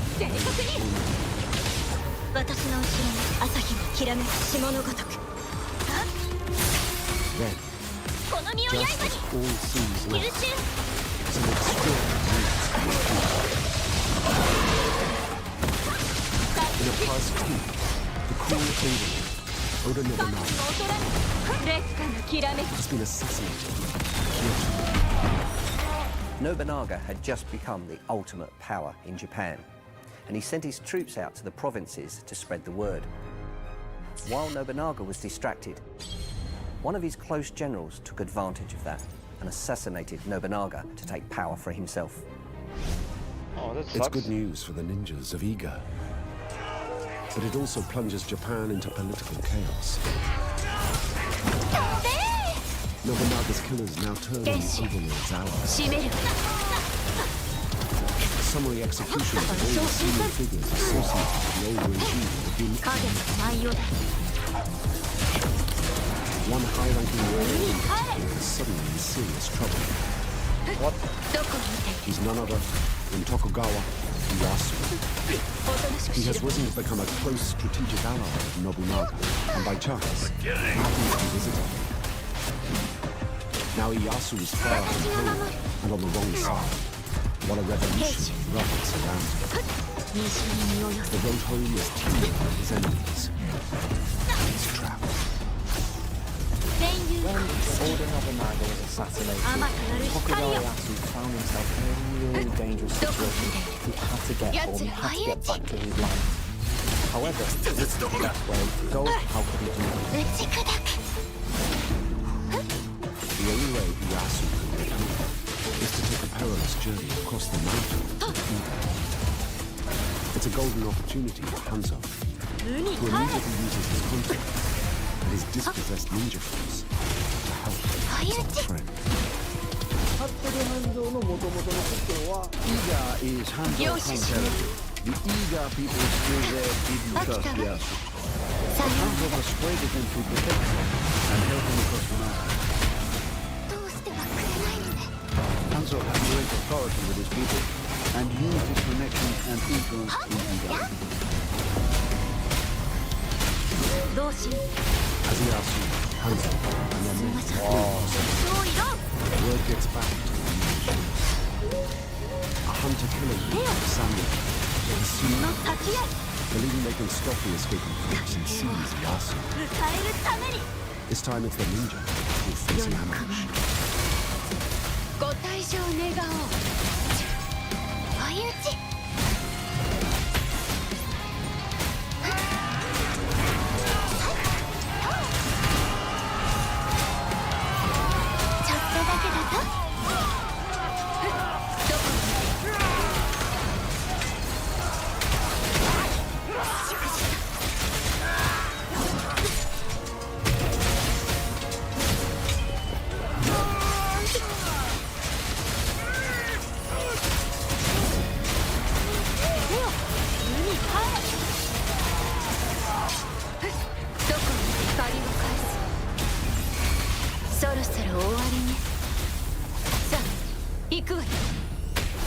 It's a narrow escape for Tokugawa Ieyasu, but the making of Hattori Hanzo and his ninjas. Now, because of this, Tokugawa Ieyasu was extremely grateful they had saved his life. So he hired up to 100 of their men to help guard him at Edo Castle, modern-day Hiroshima. With Nobunaga dead, the number of military campaigns and warring factions starts to dwindle. Ieyasu's political career finally takes him to the very top, and he assumes complete control of the united and peaceful Japan. His triumph inaugurates a golden era in the 265-year dynasty of shoguns. And with them all away are the ninja and the descendants of the greatest of them all, Hattori, the devil, Hanzo.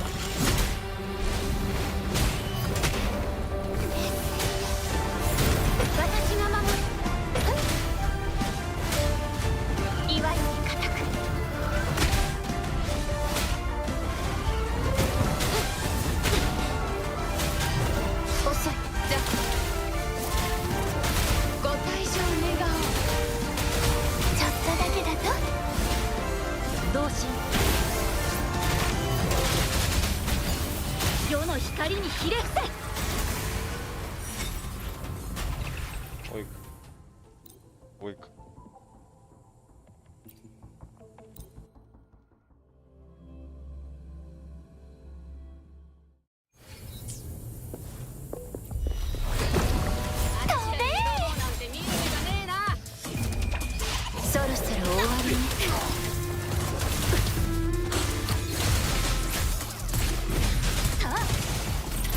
The Vikings for hire.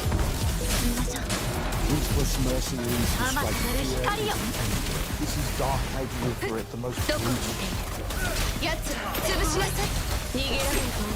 Axe, sword, shield, spear. They're the elite special forces in service to a foreign ruler. Conquering unruly territories across the great Byzantine Empire. They're known as the Varangian Guard. But it's one particular man that solidified a place in history. Hero Estrada is the prototype of Vikings of the era. We will develop tactics which will transform warfare across the Mediterranean. Nobody really never storm a city. It was usually failing. Hadrada's full victories will show the Varangian Guard to be one of the most exceptional special forces of all time. Nearly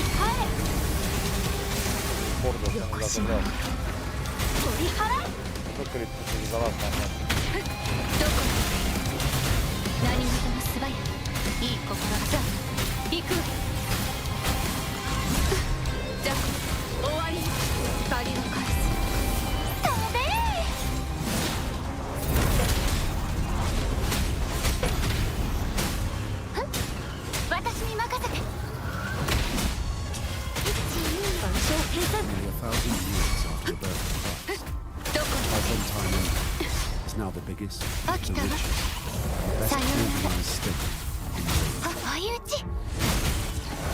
It stretches from Italy in the west, across Greece and the Balkans, all the way to Asia Minor in the east. At its head is the Basil II. The most powerful man in the world. The Basil's empire is under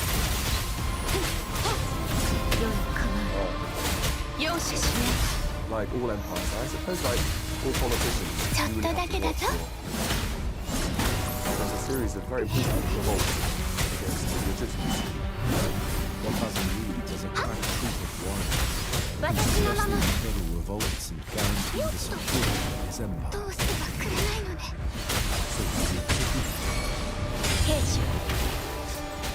he will He sells his sister to the Grand Prince of Kiev in Ukraine.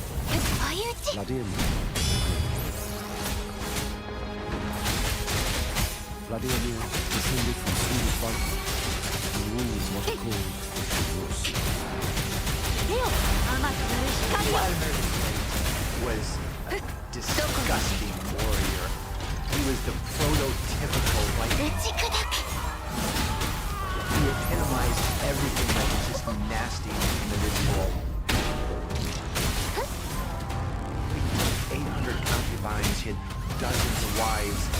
He performed human sacrifice just out of whim to intimidate us. And there was nothing redeeming about this man. In return for his sister, Basil gets precisely what he needs. 6,000, the most fearsome warriors on the planet. They will become known as the Varangian Guard. The finest special forces in late antiquity. Bye. Originally Vikings from Scandinavia, their ancestors had built a reputation that spread right across Europe to the ears of the Emperor himself. Most of them would have been the same kind of people who were creating mayhem around in Western Europe. When we talk about the Vikings, we almost always think about the attacks on England and the Vikings crossing the North Sea. For some 200 years, Vikings had been terrorizing northern and western Europe, becoming notorious for chasing wealth and their insatiable appetite for violence.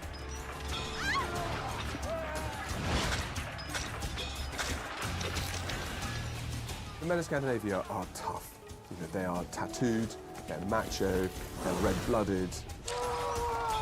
They were ruthless warriors who would stop at nothing to slaughter their opponents. But not all of them go raiding across northern and western Europe. Smart Vikings didn't head west. They headed east. No, I dodged What that, lures bro. I them dodged. is the prospect of making vast amounts of money by traveling down the vast rivers of modern-day Russia. Those river systems, they're like arteries bringing talent from Scandinavia down towards Russia. They can sell themselves as sons of fortune. Mercenaries, the mighty warlords Target of him. the region. I pressed 100 times, it doesn't target. Like the Vikings who've wreaked havoc across much of Europe, they come with a fearsome array of weapons.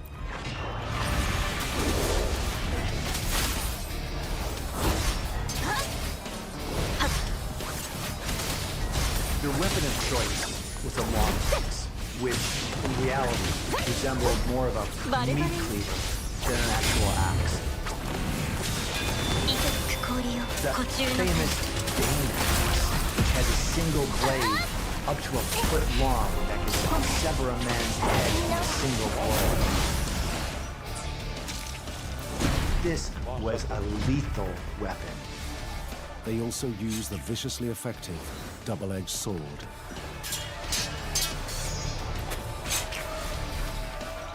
And the spear. The spear is very easy to carry, doesn't weigh much. It's very cheap to make and very fast to make, so it would be As a Viking weapons expert, Martin Holtzman knows all about the advantage of using a spear in battle.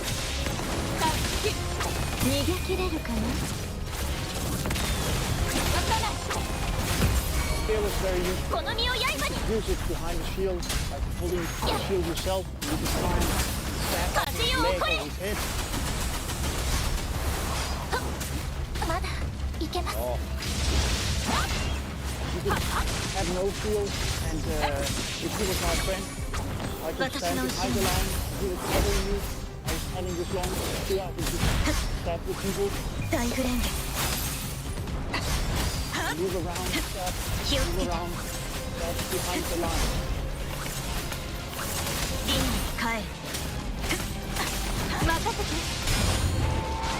actually one like a stuff around the body, where you push it to another person, because you wouldn't go all the way through, you quickly pull it out again. And then you keep on fighting.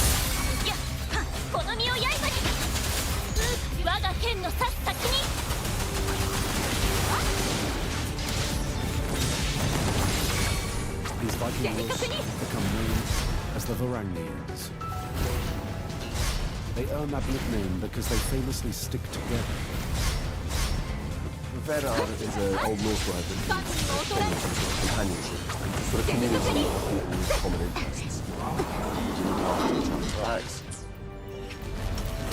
Forgot about this face. It's a very brutal, male, macho world of high achievers. These are men who have their eyes set on prestige and on riches. For these men, serving in the cold, harsh lands of the for this close-knit set of mercenaries, the prospect of serving the wealthiest man on earth, Basil II, is irresistible. In Constantinople, they have the opportunity to gain riches beyond their wildest imagination. So the Varangians enter the Emperor's service, as his elite Monkey fighting caught me unit. plunging. This is the healer that I want to Crushing his internal resistance. He has a basic problem with a rebellion against him, led by father's folk, who famed throne, set himself up as his own Greek so he needed something to rely on in order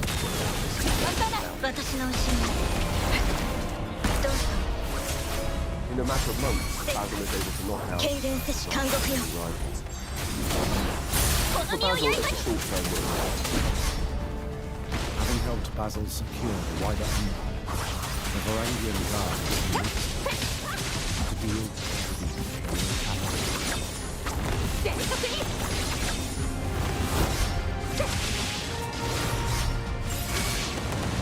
Today's Istanbul, Constantinople, is situated on the Bosphorus. The influence of Europe and Asia is a mighty treaty. In the 11th century, it's not better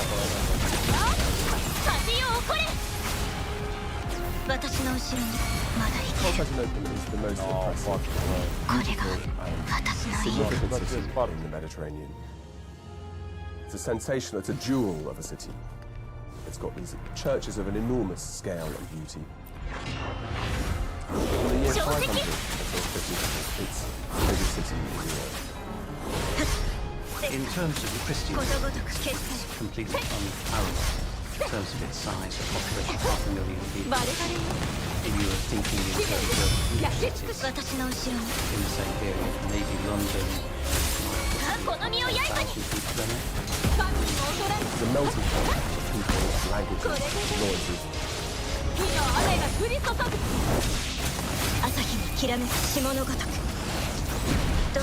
But Constantinople is also a dangerous place, particularly for an empire.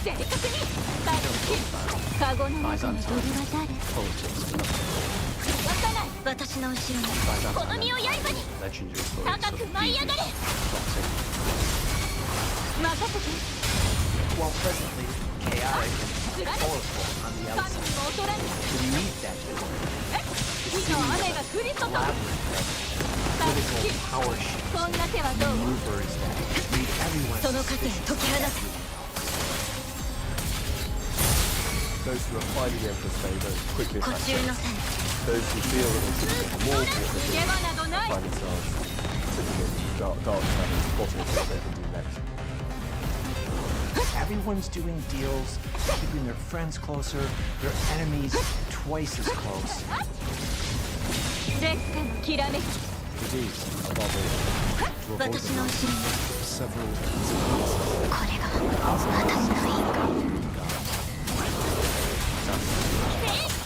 Finish up getting murdered. Wow, bro. God. God.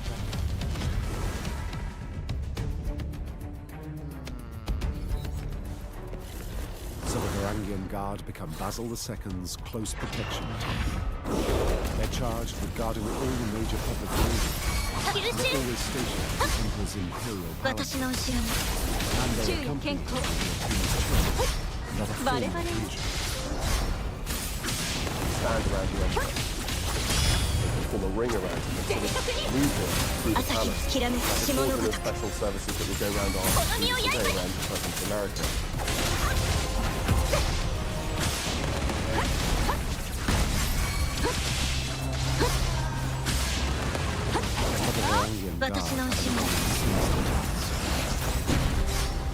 They are the Emperor's assassins.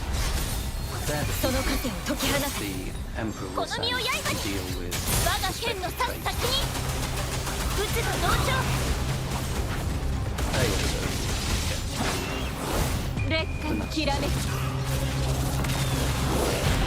They also become Basil's and charge the arresting suspected criminals. Those places Constantinople really now prison. Quickly with a reputation.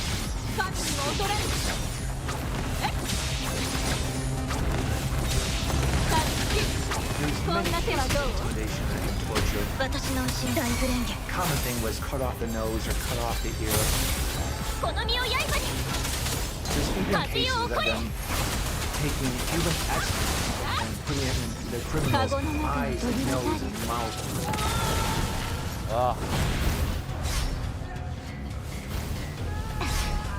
Blindness are a particular calamity. It's not thought that they actually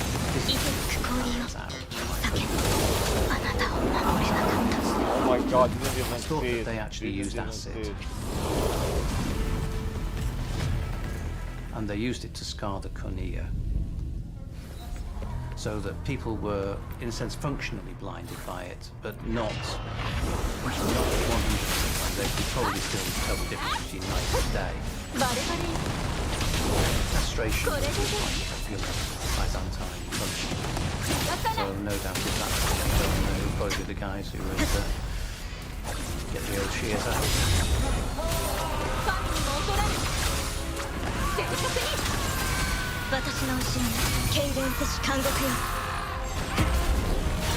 History Hit is an award-winning streaming platform built by history Bro, fans how for do history. you target Enjoy the our other rich one? library of I just came documentaries in covering with key how events do you and target them so locations fast? of the medieval period. History Let me Hit's switch. medieval offering features leading historians such as Dan Jones, Eleanor Yanega, and Kat German.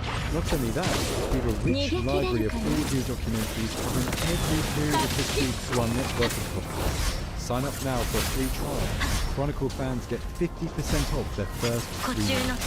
Just be sure to use the code CHRONICLE at checkout.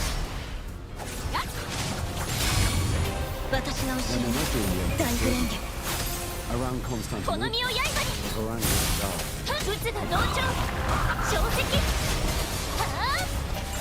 There's plenty of things to keep young Vikings occupied. Constantinople itself had plenty of entertainment. The chariot racing was all the activities. I suppose a bit like professional footballers. Women, booze. The men raised in the cold, harsh land of Scandinavia. Airport. Why airport? I don't think we can really imagine the culture shock that these Norsemen, these Vikings from snow-covered lands would have experienced in those first centuries. Keep in mind, these people lived in huts. Now they come to a lush, tropical climate, and much to their delight, an endless supply of fun.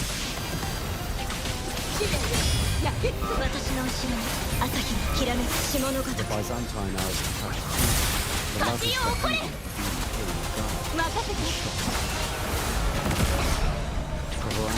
hard drinking, debauchery, earns them the nickname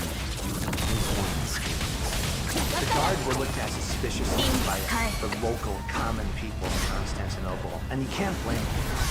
They were drunk 24/7. I mean, they were rowdy. There's a famous historian and poet who was put in prison, and he writes a poem about the fact that he can't sleep at night, every night, because these guys are screaming and yelling and causing incredible ruckus.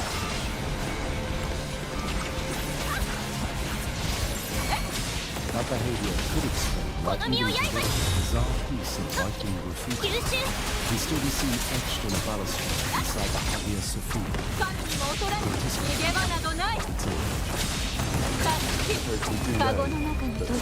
Football hooligans on tour. You had enough jumpers there to leave your mark.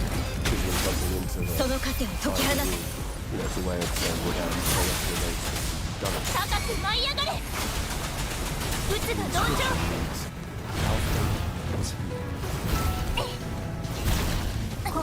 could have been what? His mark. So why choose to do it in the great cathedral? And as a way to say, if I'm going to prove I do anything, it's that.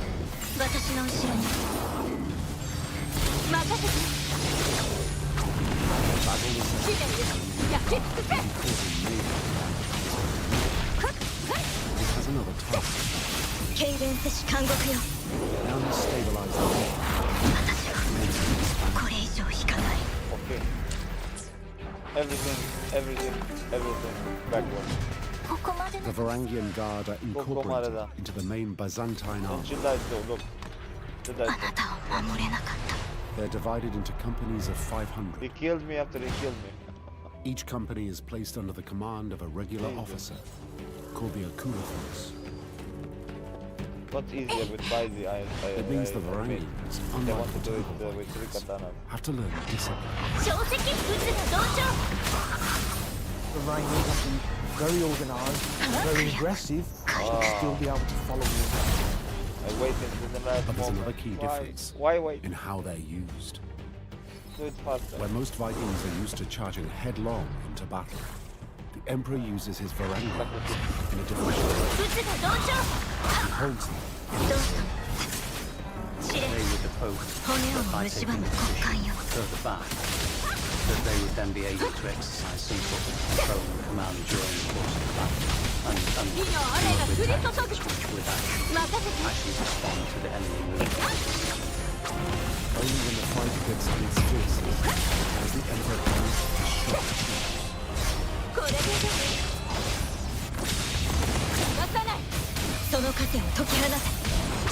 They start by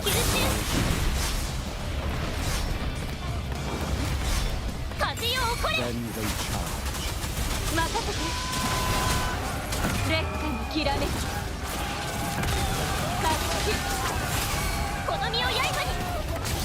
What we do know about the Varangians consistently is they're incredibly brave in battle.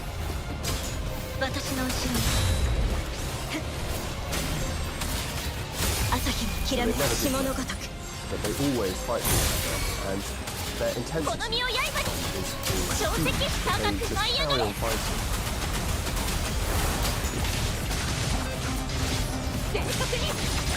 They let their swords slip to the line. They'll keep fighting.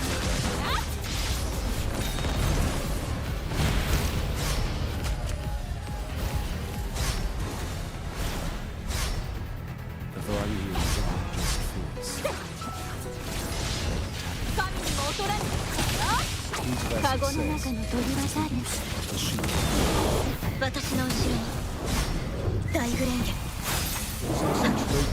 Shields interlocked to be used as a defensive against cavalry, archers, infantry.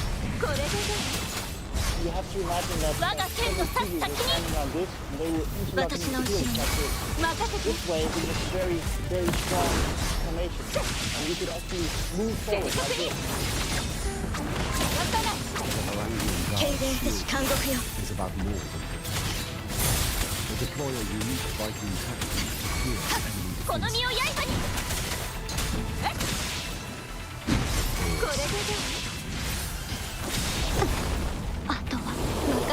God, in the ass. If you were to break a shield wall, you would create a formation like a wedge, something like that, and you would have the strongest people in front. By placing one of their biggest and fiercest warriors at the wall's center, and then charging at an opponent's shield. Sheer weight and momentum not only pierces the enemy line, it also spreads panic. They were probably bigger, they had very heavy weapons. So if you ran into the big axes coming through the enemy lines, then you could create an opening.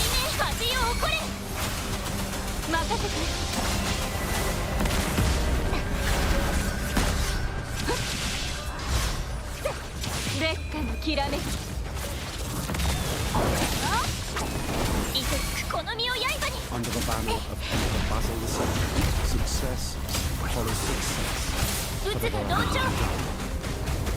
It has often been suggested that Basil II's reign is really the golden age, and that is in no small part due to the Guard.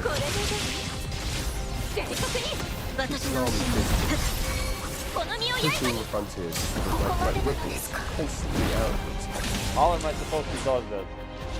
They fight the How am I supposed to dodge that? for their emperor, and are at the forefront of a string of victories in Syria, Georgia, Armenia, Bulgaria, Greece, Macedonia, and southern Italy, not only crushing unruly factions of the empire, but increasing its influence far and wide. Varangians are described in the Norse literature as being incredibly important. The ones who hold the empire together, they are achieving all the battles, left, right, and centre.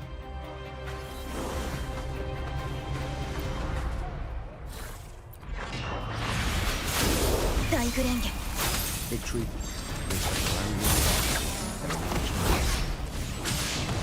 You would be paid between 17,000 and about £32,000 a year. If our Varangian had wanted to have a nice, pretty young virgin slave girl all for himself, he can come down and slave off and bought one for about £360. So even the basic lowest. Oh my God! Absolutely Homing enormous monkey purchasing missile. power in Constantinople. Homing monkey On missile top of their incoming. monthly wage, Everybody. the Varangian Guard Underneath. received regular bonuses and a third of all battle skills. And there were even more. Food's I don't know all what in. the delay was. You've got all your weapons provided Changli- and the Changli very still best there. quality weapons because the Emperor wants you to look magnificent.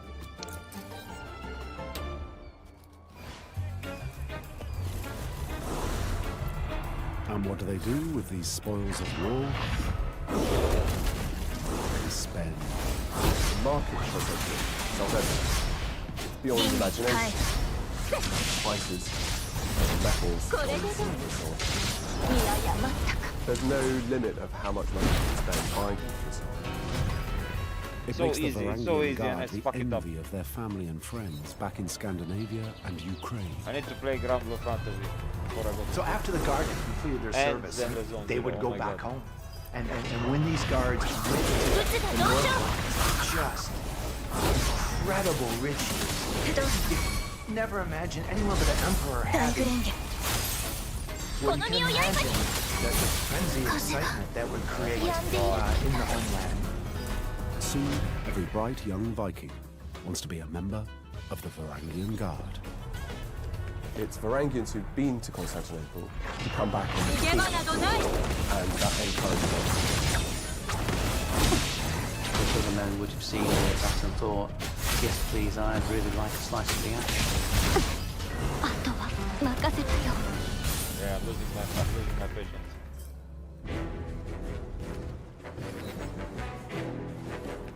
In the early years of the 11th century, more and more Viking mercenaries are ready to join the Guard.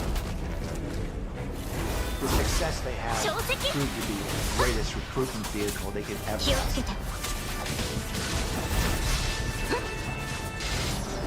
The young men of Scandinavia that heading to Constantinople is almost like a sort of kind of glamorous capture where you go down your first. You go see the world, you be exposed to the sights and sounds you don't see before.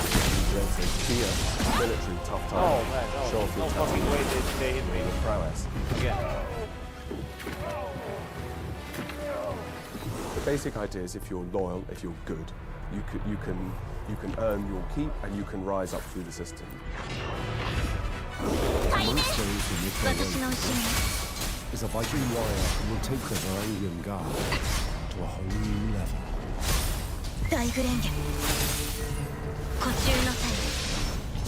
Towering over 6 feet tall, a muscular young man with long cuts a striking finish. His name is Harold Hadar. Harold Hadar is the prototypical Viking of the era. He is a rock star. He's the pin-up boy of the Varangian period. Hadrada has been fighting since the age of 15. When he witnessed the death of his brother, King Olaf, praised him safe Olaf is actually killed in the battle by the rebels. Olaf seizes like his half-brother. He's also the man he looks up to. This is his bride and That battle changes his life. Exiled from Europe, Harold escapes this region, travels on to the safe haven of Changli, the home of the There, he's recruited recruited as a mercenary by Kiev Prince Yaroslav I quickly proves himself. He finds his skills and service highly valued by Yaroslav, who identifies in Harold a brave, highly capable, well-connected and ambitious man who has a chip on his shoulder. He's a man who really feels his grievances and makes him empowered by men who he thinks are less worthy.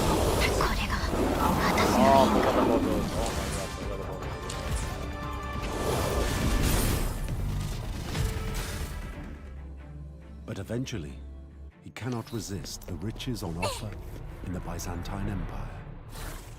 As a man with royal blood, he has people to follow him just because of that. So he would have been able to go down to Constantinople with the beginnings already of our followers. But Harold's not only going to Constantinople. He has never forgotten he is fighting the His plan one day is to return to Norway at the head of a huge army.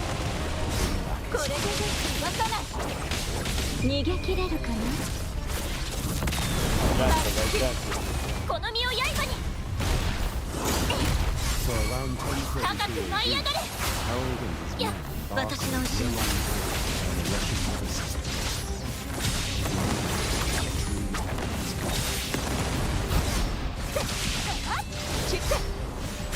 They arrive at just the right time.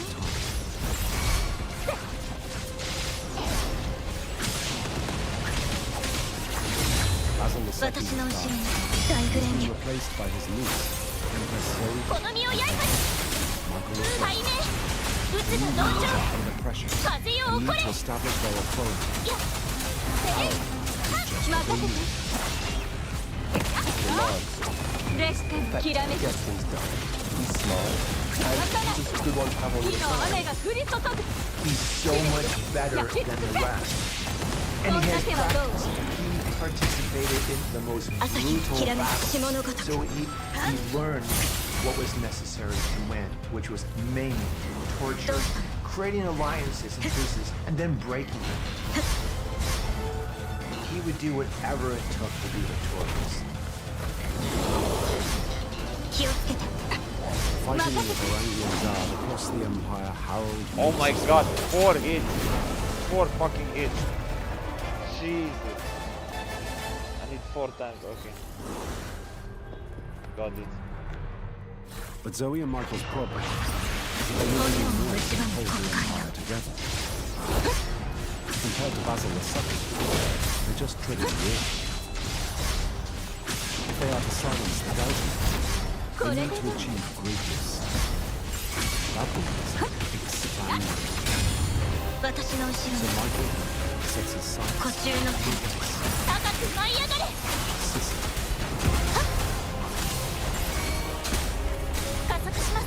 Sicily.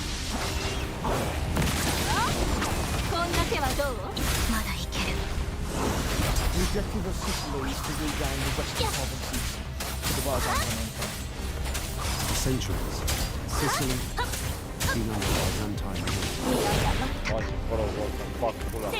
Sicily is the wheel on which the Mediterranean turns.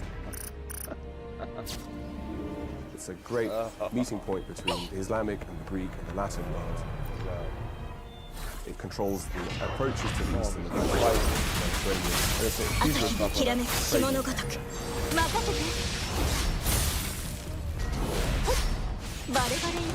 But now the island is in Arab hands. Sicily is very settled in must be captured. If you want to control Sicily, the western Mediterranean, Sicily is key. For the Byzantine, trade is also as well for the president of the empire. Conquering the capital.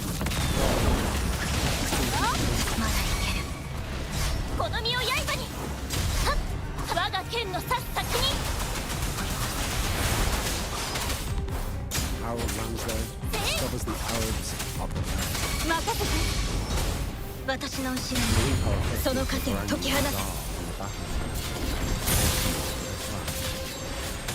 If withdrawn, becomes strong fortification. From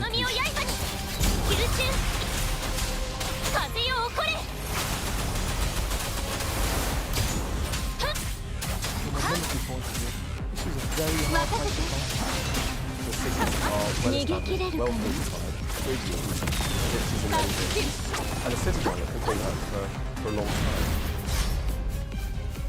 In the Middle Ages, people built walls because they worked. Castles, fortified towns, actually were rarely built. Battle strategy. The Arabs have the upper hand. In an age before gunfire was a cannon, all the advantages could be defended. So an attacker would either sit down and hope for a long, drawn-out siege, to disease may be spread or the city to run out of supplies.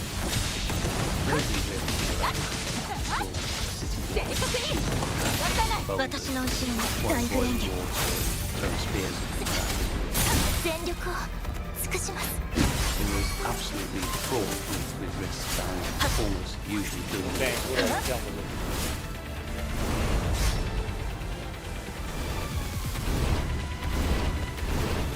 This situation presents Harold with a massive problem. Classic Lorraine force no use against the sword. He has to divide himself. To special forces. The ability to improvise double the surrounding circumstances are available. The ability to relax and think, plan, creative is absolutely essential. Harold starts with one of them. What might they do?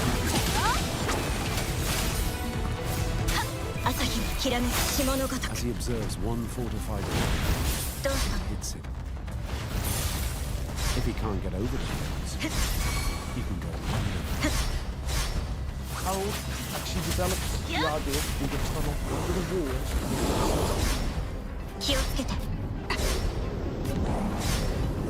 Out of the view of the town's walls, Harold chooses to step close to a river and his Varangian guard. Rather than having digging soil lying around to give the gateway, they stepped into the stream so the stream washed its way to destroy all the evidence. Since the moment that Harold believes that the tunnel is now within the city walls, he waits. There's a log.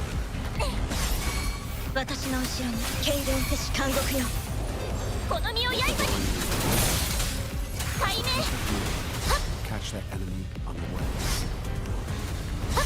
In this case, it's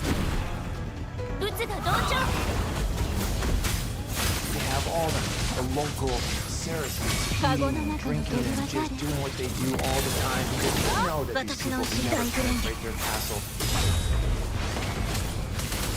According to Harold's North side, while the Arabs are enjoying their evening meal, he and his men emerge through the limestone floor of the great banqueting hall. No killer. Oh, that was intense. The Varangians go to do their deadly work.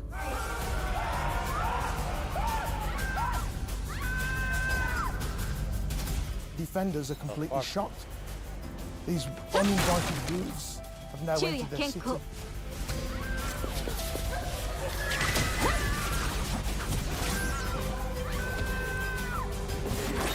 They just start slaughtering these people. It was over. And the city was theirs. Okay. It's one of a string of astonishing victories.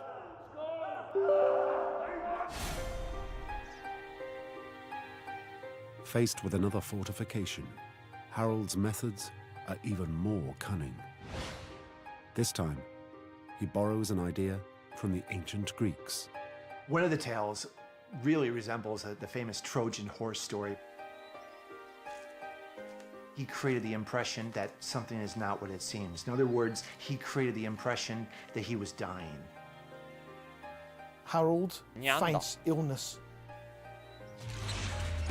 He places his tent further away from the main Byzantine camp, so the defenders of the city can see. To and fro, soldiers going to the tent. Now, this game Harold's playing works quite well. The Arab defenders, confused as to why no attacks have been made on their city, even send their own spies out to investigate. They learn that Harold is dead.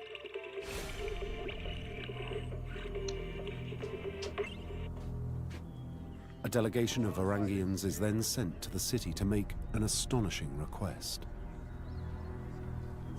The citizens are told, this is important now for us to bury our leader in style, and we'd like him to be buried in your church, and we'll pay you handsomely if you do so.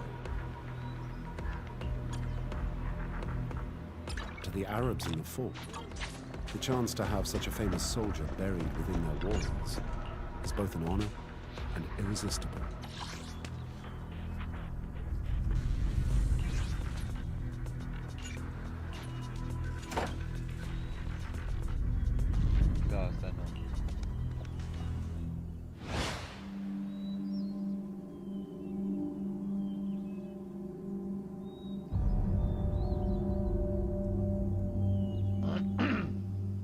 The Varangians transport the coffin under a religious ceremony with priests and other people from the city.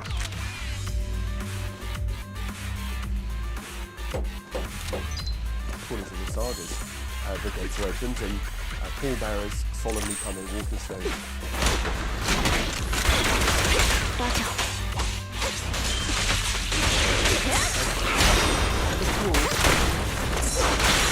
Stand by! Round the gates open.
Every day, are flying from the thatched roofs in the village into the fields and back again in the evening.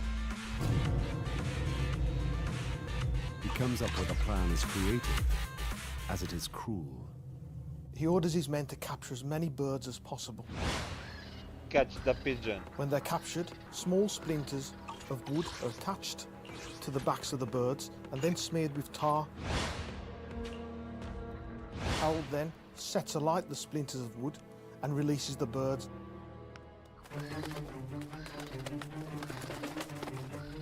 Crazy times. Thank God I don't live in those times. Burning, the birds fly back inside the walls to their nests in the straw eaves.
There is something that I think shines out of enterprise and adventure in these people leaving their homes so far away in the north.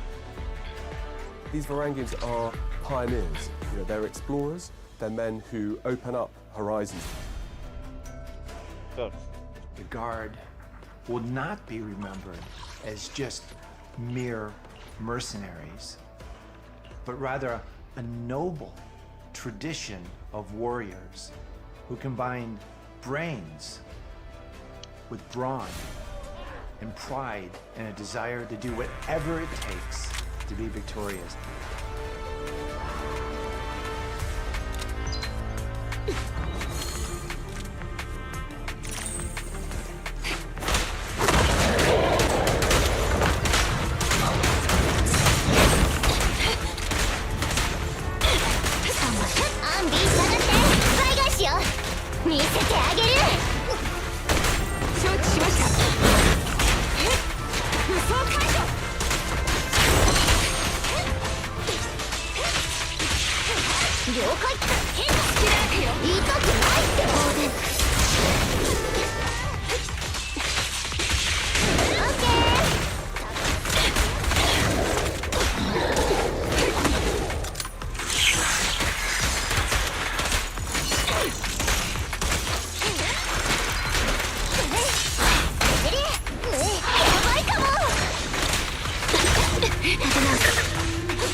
Eagle Warriors.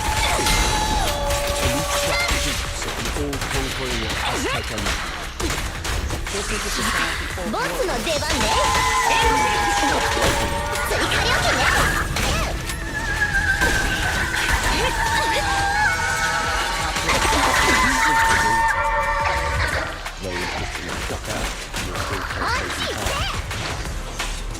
Now they face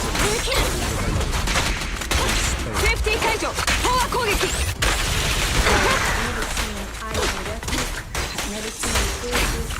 two cultures must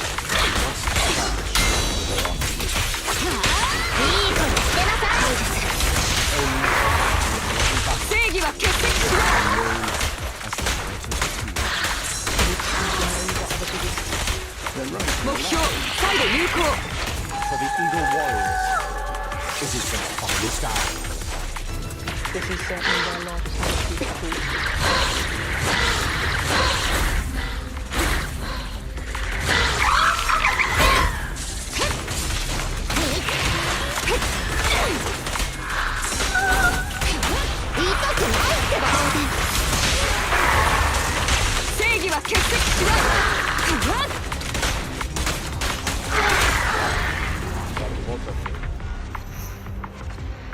Can't remember, I think they revived it. We killed one of them earlier. Yeah, I think they did.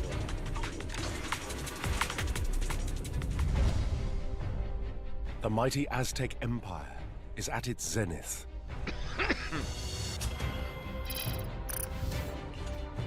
They came from the north. In less than 200 years, they ruthlessly conquer a wide swathe of Central America. The Aztecs have to be absolutely ruthless, and they have to use violence in ways which intimidate local societies. One by one, they knock out every nation that stands in their way. Stand by.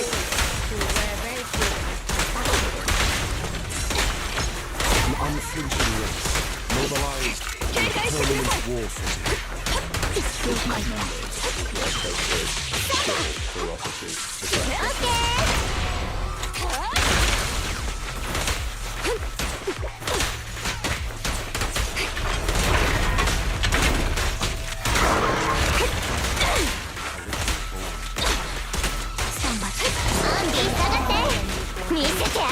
Personified tiny weapons, bow and arrows.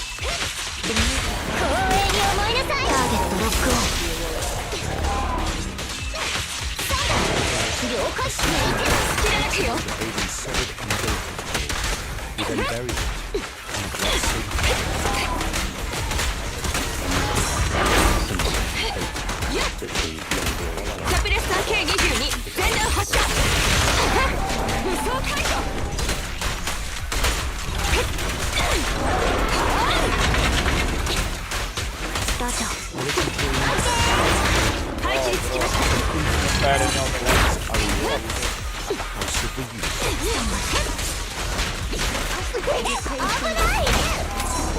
The whole point is to be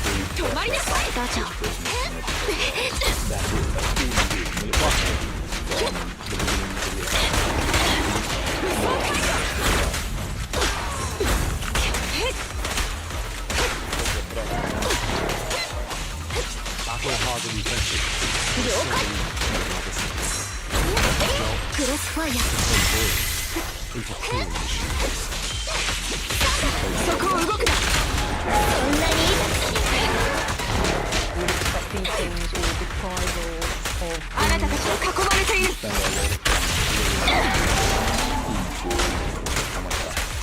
so that they get the battle, they're not thinking, is this the right thing to do?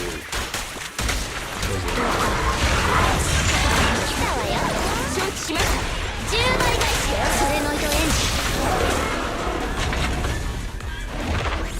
The Aztec way of war is unique. They deploy their troops in a highly unusual way.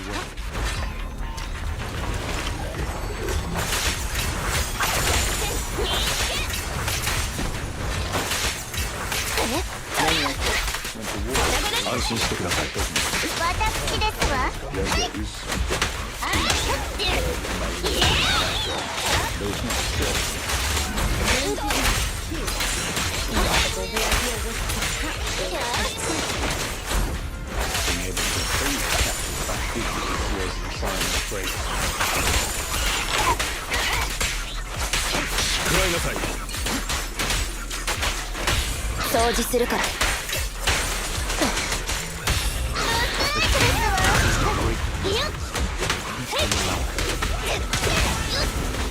ご奉仕します。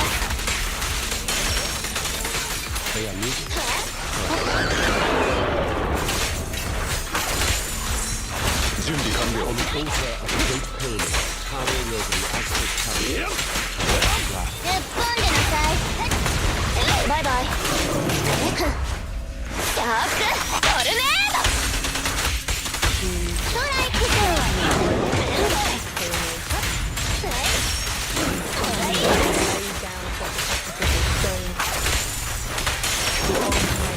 エレン、交代しろ。どいて。かっ飛ばしますわ。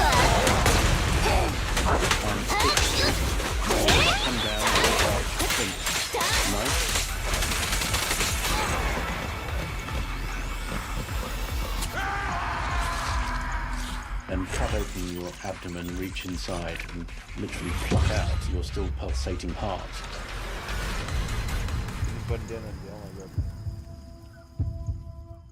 And the body would then be thrown down temple steps.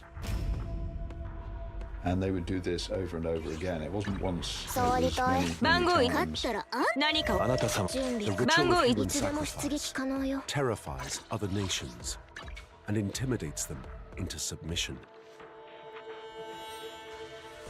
The scale of human sacrifice is truly astounding. And it's much debated, but some people think that up to 50,000 people were sacrificed every year. Carrying out over 130 sacrifices a day is killing on a truly industrial scale. But the Aztecs believe this mass slaughter is necessary. Their gods demand it.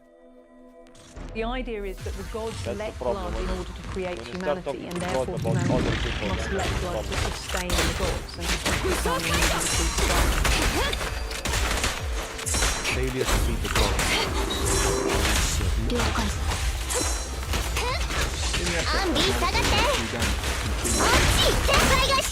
Stand by.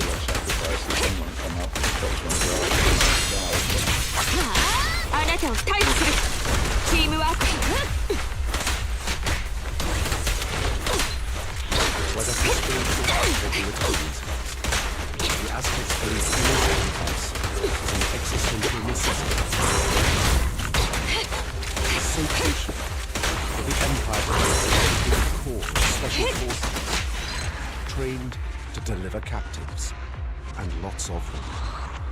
These men are called the Soldiers of the Sun. They are the Eagle Warriors. They should have worked harder on the fucking maps. Yeah.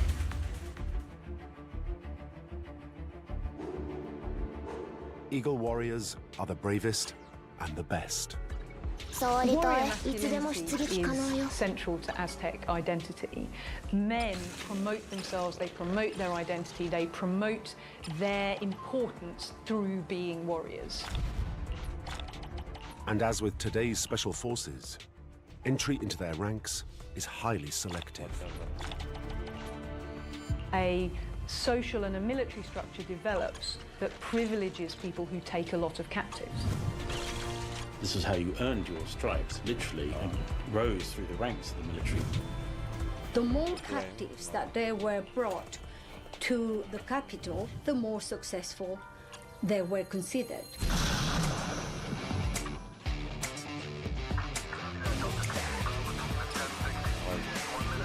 Today's modern armies all have their very own warrior elites. Units such as the Special Air Service, Navy SEALs, and Delta Force all train recruits not only to kill, but also to take the enemy alive.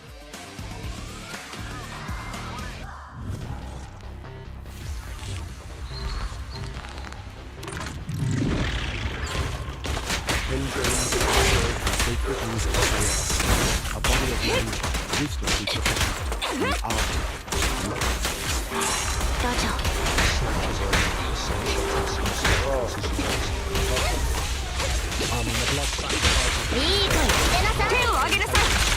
The essential need for governments to secure high-value targets and extract information from them.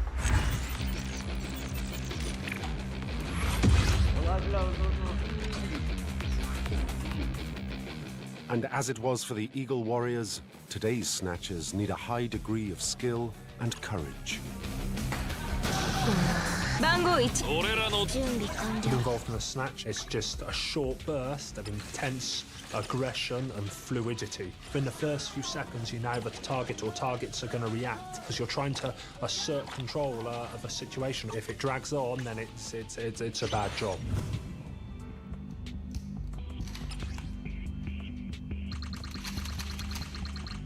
Eagle Warriors don't have the sophisticated weaponry available to today's special forces. But they are kitted out with a range of arms designed to not only kill, but also incapacitate, stun, and immobilize.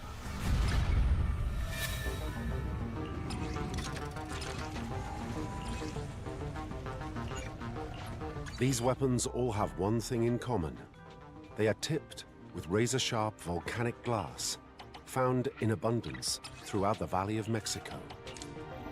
It's called obsidian. Obsidian can be harder than steel and much stronger in compression, but it's very, very brittle. So obviously you can't make a long sword out of it. So the Aztecs use the ingenious solution.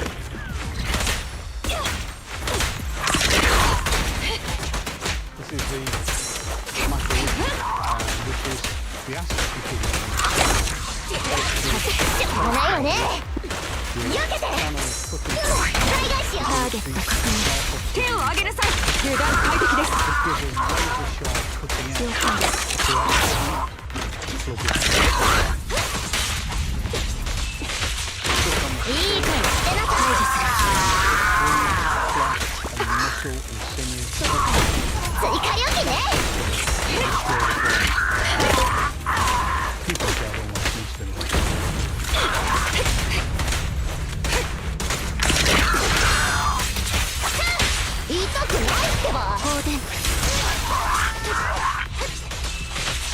But to deliver victims for sacrifice, Eagle Warriors need weapons that don't just kill. The Aztecs are looking fundamentally for captives. They want to be able to subdue their enemies, and so you can use it as a flat subdual weapon. You can beat somebody literally into submission by using the weight on joints, shoulders, knees, vulnerable points to render a man senseless. You've then got your captive to sacrifice.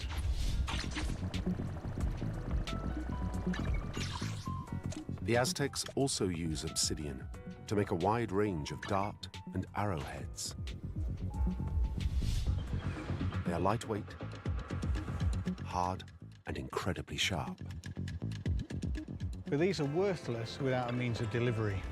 In this case, the Aztecs use one of the simplest and most primitive forms of delivery, and that's this, the atlatl, or dart thrower.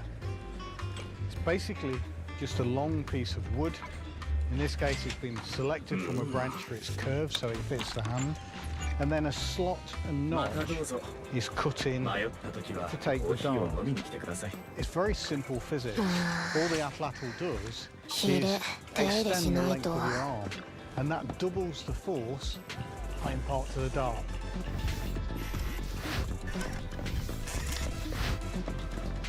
Armed with the atlatl, an Eagle Warrior can down an enemy from up to 100 meters.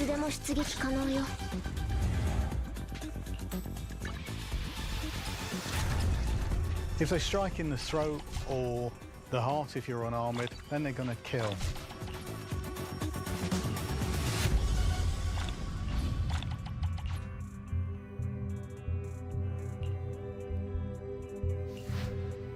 But the Atlatl is not primarily designed to kill, but to disable. The biggest effect is going to be to incapacitate and as a nuisance. In arms and legs, they're going to render the limbs useless. You can't run away, you can't fight back. You're injured, but you're not dead. History Hit is an award-winning streaming platform built by history fans for history fans. Enjoy our rich library of documentaries covering key events and locations of the medieval period. History Hit's medieval offering features leading historians such as Dan Jones, Eleanor Janega and Kat Jarman. Not only that, but we've a rich library of audio documentaries covering every period of history through our network of podcasts. Sign up now for a free trial, and Chronicle fans get 50% off their first 3 months. Just be sure to use the code CHRONICLE at checkout.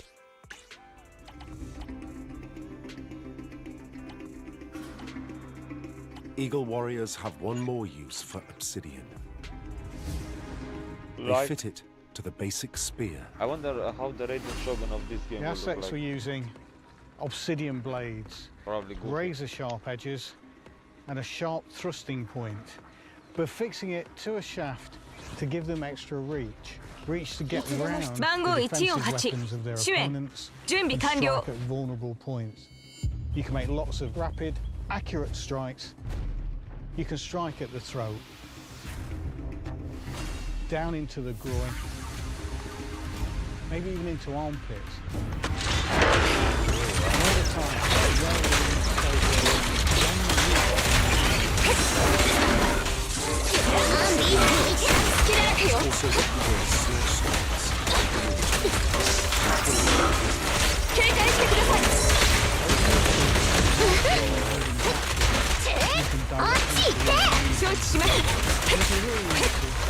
the strike with the book to subdue them and quell them. Never caught them like this.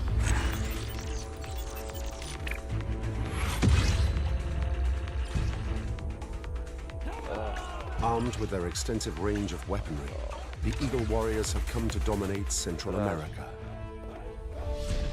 But soon, they will face a foe the like of which they can't even imagine.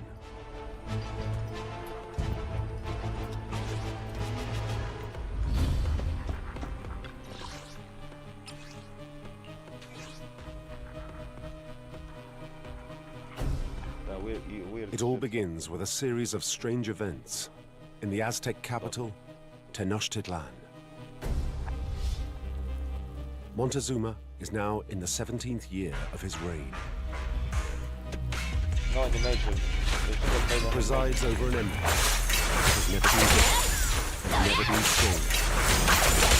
But this all-powerful is a deeply worried. Then there was 12 indicating that any kind of terrible catastrophe was going to happen. Streaks of fire seen shooting across the north sky. It is reported water in the lake surrounding the city, suddenly bubbled and boiled over. Temperature becoming burnt to the ground.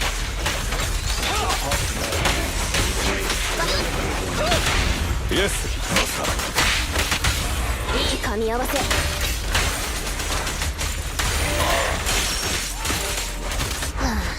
おかえりなさいませ、ご主人様。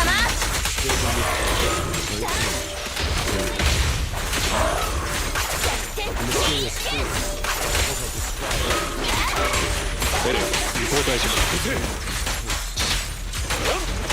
撃ちなさい。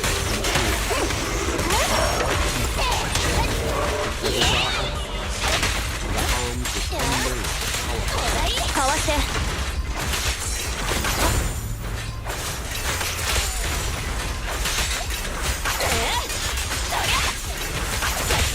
っ込んでなさい。バイバイ。邪魔しないで。支援いたします。Good Friday 了解。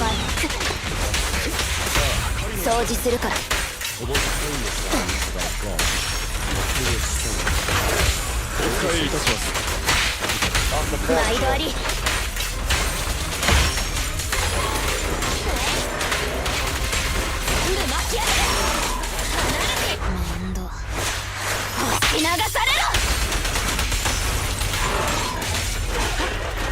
But the Spanish are in the trap. Eagle warriors watch their every move and dispatch urgent reports back to the capital.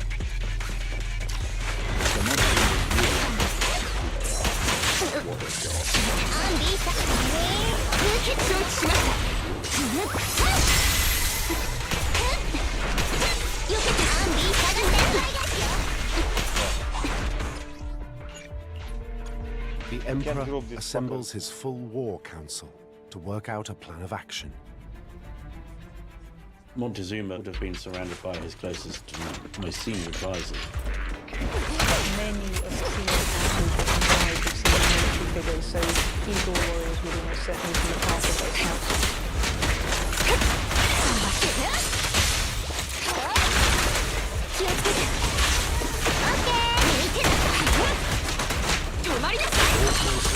Tried to make these sense of the escape from the war, being made between teams. Eagle warriors trying to sketches of the strange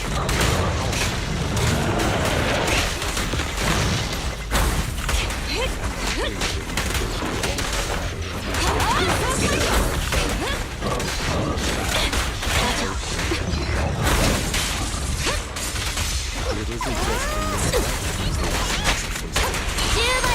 Target lock on. 来たわよ。あっち行って。あなたたちは囲まれている。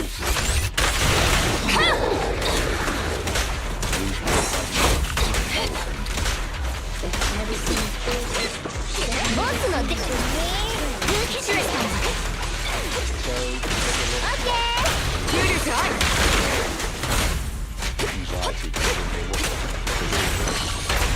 光栄に思いなさい。ソレノイドエンジン。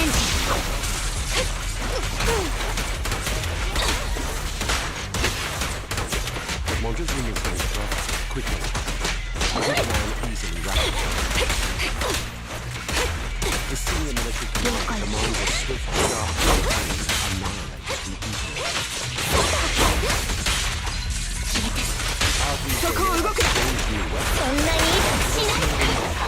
And no match for the Eagle Warriors. Okay, this match has everything. Oh my god, what difference. But the Aztec world is dominated by religion.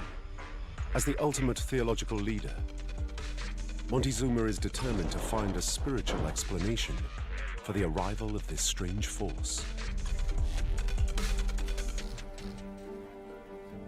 And it's the Spanish helmet his spies have acquired that catches his attention. Some reports suggest he sees a resemblance to the headdress of the god. I think we're finished. Who's going to take a slam on this? This is Other place to political one. White-faced god. どいて。ターゲットロックオン。Political returns the Aztec world. He will strike at the king. It is not your wrong. It seems a white-faced leader has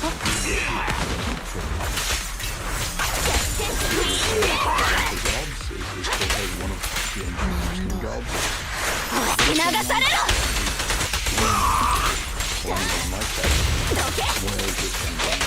安心してください。掃除するから。ソレノイドエンジン。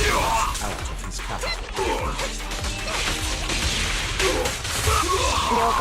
準備完了。了解。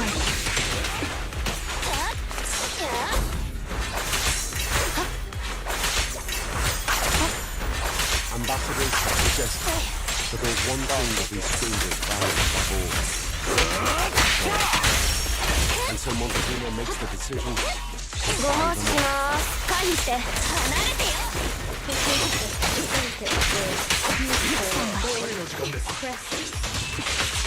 It's the last. They thought what? We want more. The Spanish just keep coming, heading straight to the Aztec capital. The more months we look on them, the more they must be there. If you can give it all of this, what else has he got?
A city surrounded by buildings built on a lake with overlooking volcanoes covered with snow. Make their way across the causeway separating the capital.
However, there is no doubt that the Emperor now rolls out.